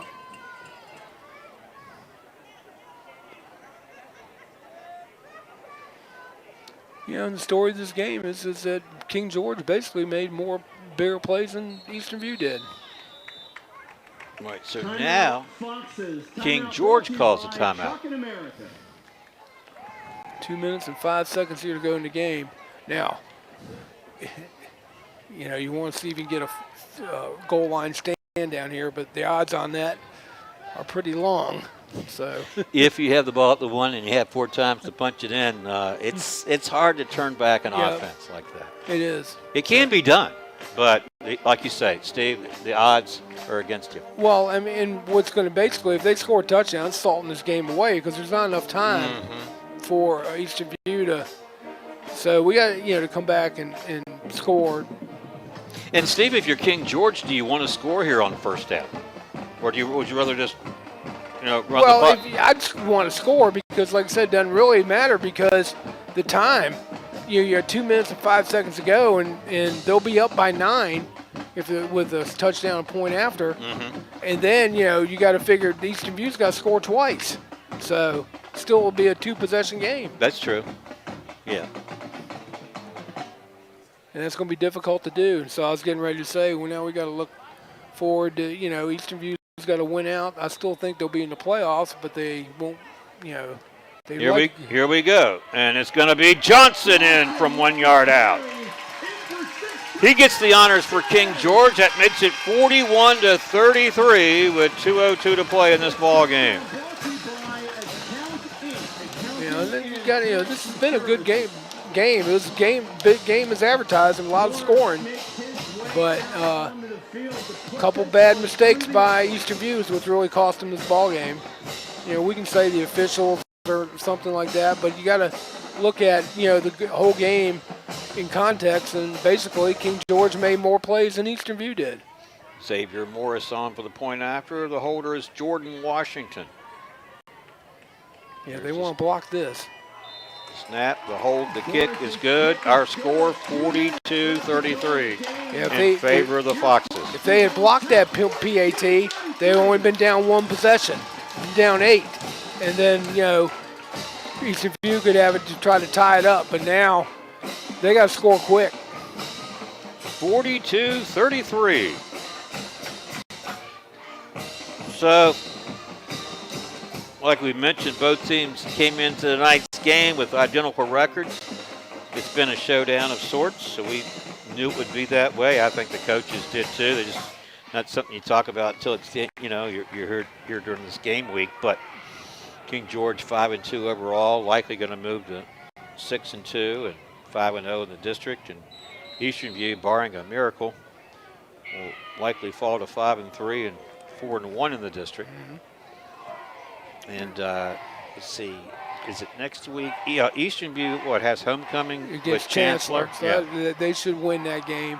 And I don't know what King George's schedule is from here on out. You got to hope that they stumble. But they've already played Cortland and beat Cortland, and we got to still play Cortland. Into the last game of the regular season, isn't it? Yeah. So King George has played Cortland and defeated the Cougars this season 41-20. Yeah. I think they still got to play James Monroe. Let's see. King George has Spotsylvania and Chancellor remaining. Okay. Yeah. Here's the kickoff. Fielded near the 25-yard line and stopped shy of the 30. So Eastern View's AP Hall and his offensive teammate Steve have 1:57 remaining in this game in which to operate.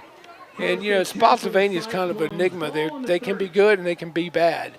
So I mean, they can give King George a game. I don't think Chancellor's going to be any foe for him, any problem for him. And see, Eastern View's got Chancellor and Cortland.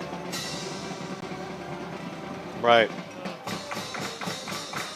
Eastern View beat Spotsylvania 27-7. King George plays Spotsylvania next week, and then concludes the regular season against Chancellor. Steve mentioned that Eastern View plays Chancellor next week, and then concludes the regular season against Cortland. I think that'll be a tough ball game. Yeah, it's at here though, isn't it? Home, Cortland game, Eastern View. I'll check that here in just a second. I think if you want to check it, in that blue folder. You don't have to, but I'm trying to remember. Are you saying Eastern View's home on that game? I think. I think so too. So.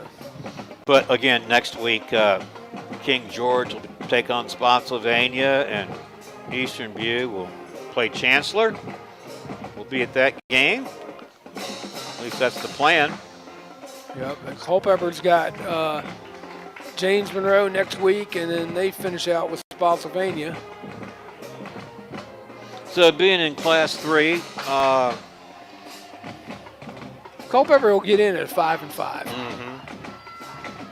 The Class 3 isn't as loaded as the 4B. Well, you look at some of these teams in Class 4. I mean, we mentioned some of them. I'll go back to that in just a second. Right now, Eastern View back on offense. Here comes some pressure. Hull throws near side. He's got Brock.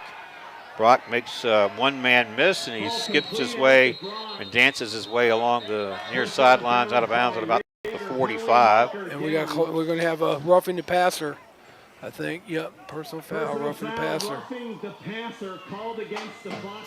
So this will be 15 tacked on after the play. See if they can score quick here and pick up the onside. I mean, nothing's impossible. No, we've seen fantastic finishes at all levels throughout our lifetime, haven't we, Steve? Whether it's high school, college, or pros. Remember when Alcoa used to sponsor the Fantastic Finish? Yep. Yeah. All of it, this penalty hurts King George because now Eastern View has it at the King George 41. But time is certainly a huge factor. You see 1:48 remaining there. King George up by 9. And I think both teams now down to one timeout each. Yep. Let me hear you get loud. 3-man front now for King George. Sort of play that prevent defense, if you will. Complete pass to DeAndre Brock. He gets down to about the 31, pick up of 10 yards. We'll go no huddle, and he got enough for a first down. They move the sticks. You see the clock still running there. You see King George is playing prevent. They're putting everyone back. Hall completes it. First down. That'll give stop the clock for first down. Out to Mason Settle this time on the reception, I believe. Yep, Mason Settle. Price in on the tackle. Again, a first down, and again, no huddle. Cyclones again move They have to hurry. First and 10 from the 20. So this game is not over. Nope. They fake it to Fry, they throw. This one's short, incomplete. And this is intended again for Mason Settle. Wheeler out there. Got a in couple coverage. Second foxes down out coming there. up for the Cyclones. Bentley Wheeler and Jacob Plew combining on defense. Second and 10 from the 20. Minute 17 to play. Well, we knew we were in for a good ball game, Steve. Yep. We saw some big plays by both teams, and it's not over yet.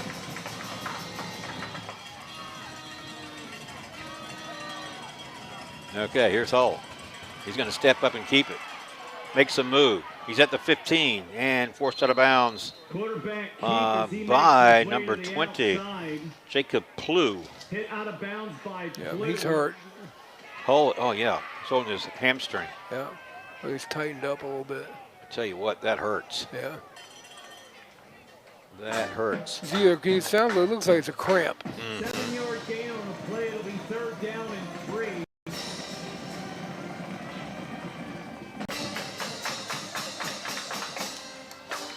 All right, third down and 3 now from the 13.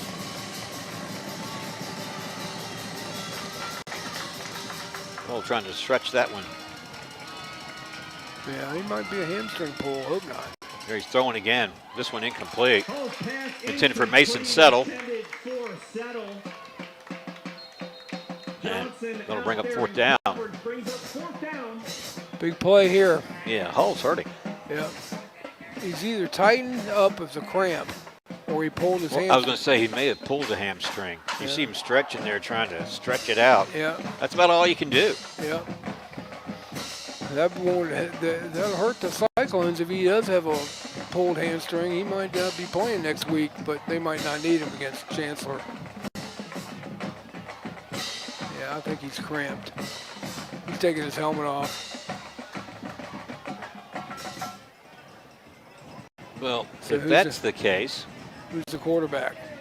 well, let's see. Oh, wait a minute. They're going to set up for a field goal try here. Yeah. 10, 15, 20 from this is a 30-yard field goal attempt. Yep. No. And no good. No, penalty flag.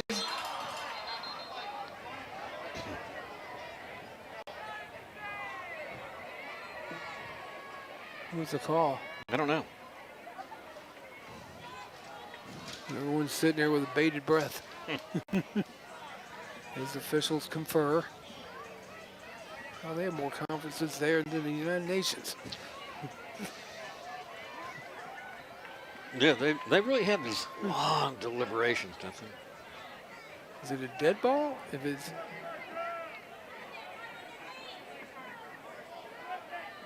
personal foul called against the Foxes. here comes Hall. And he's gimpy. Coming back on the field.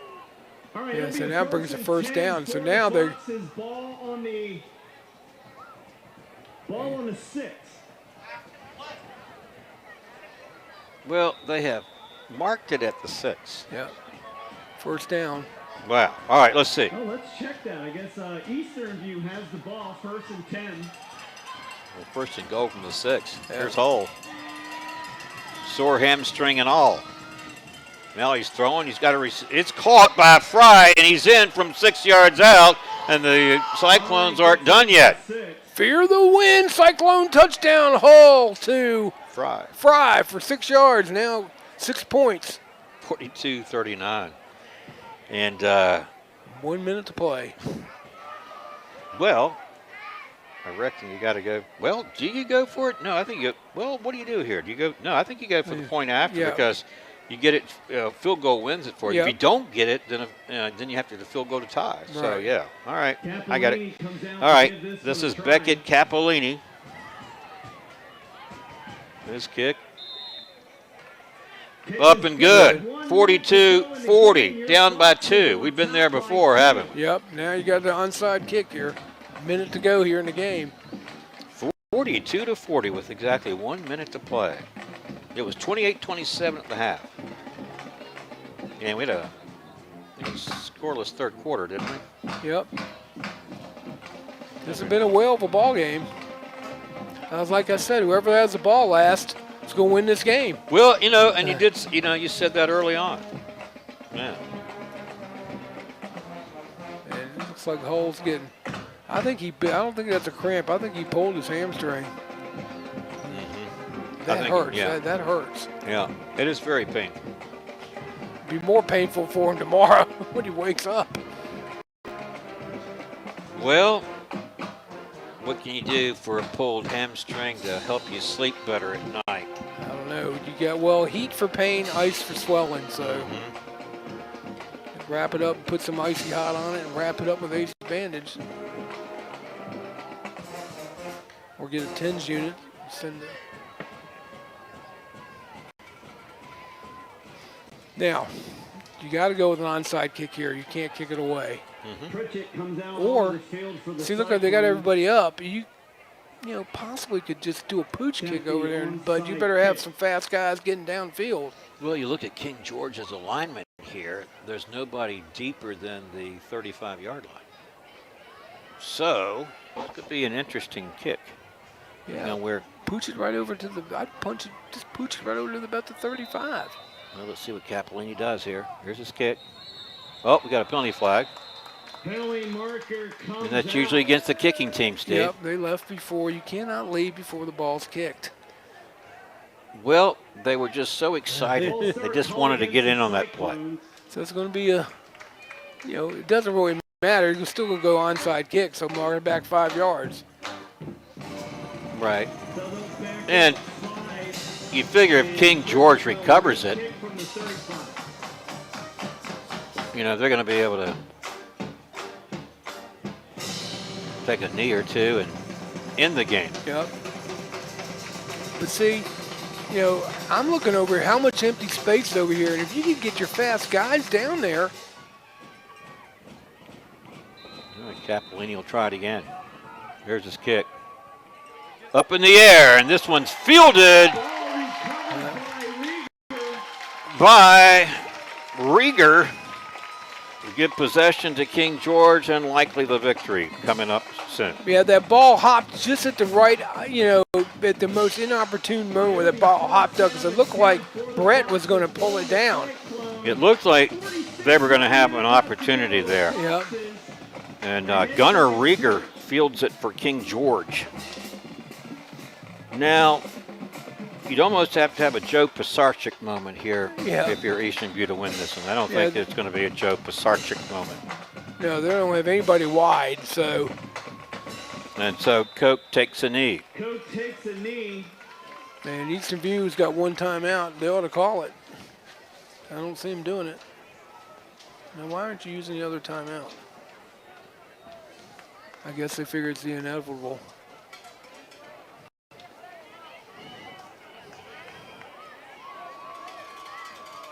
Yep. Well, you have one timeout. Why don't you burn it? And Koch takes another knee. Well, Koch is taking another knee, and these final seconds can tick off. Well, so King George going to eke out that victory at home in this game that we knew would be the showdown in a closely fought game. Steve, your final thoughts before we go off the air? Well, this is a game of inches, and basically in big plays, and King George made the big play when it counted, and it was a good offensive showing tonight, but Eastern View just comes up a little bit short, and a couple mistakes, and there you got it. You got kudos to King George. They played a good game, and they just were able to. They ended up being the better team tonight. Well, and both teams likely going to be in the postseason, so you never know. Could meet again. Could be. Yep. Yeah. Loaded. This Class 4 is a loaded classification of great teams. Well, once again, our final score from King George, the Foxes Den, is the Foxes 42 and the Cyclones 40. For Johnny and Steve and Nick back in the studio, I'm Mark O'Connell saying thanks for watching and supporting Cyclones football here on the Culpeper Media Network.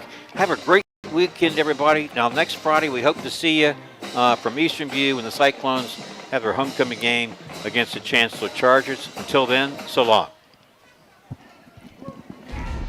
This broadcast is made possible by the generosity of our community sponsors. Able Heating and Air, answering any and all questions you may have about your HVAC system. There's peace of mind knowing they are able to keep your home comfortable. CFC Farm and Home Center, supplying your lawn and garden, pet, and farm needs since 1932. Hometown pricing and outstanding service at CFC Farm and Home.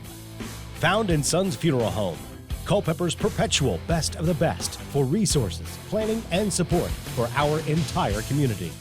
Battlefield Toyota, Chevrolet, and Ford, proudly serving the Culpeper community for over 20 years. State-of-the-art service departments and over 22 acres with hundreds of new and pre-owned vehicles. Battlefield Automotive. Nominations are now being accepted for the local area sports Hall of Fame. Nominate anyone that you feel is deserving of historical local sports recognition at localsportshistory.com/HOF.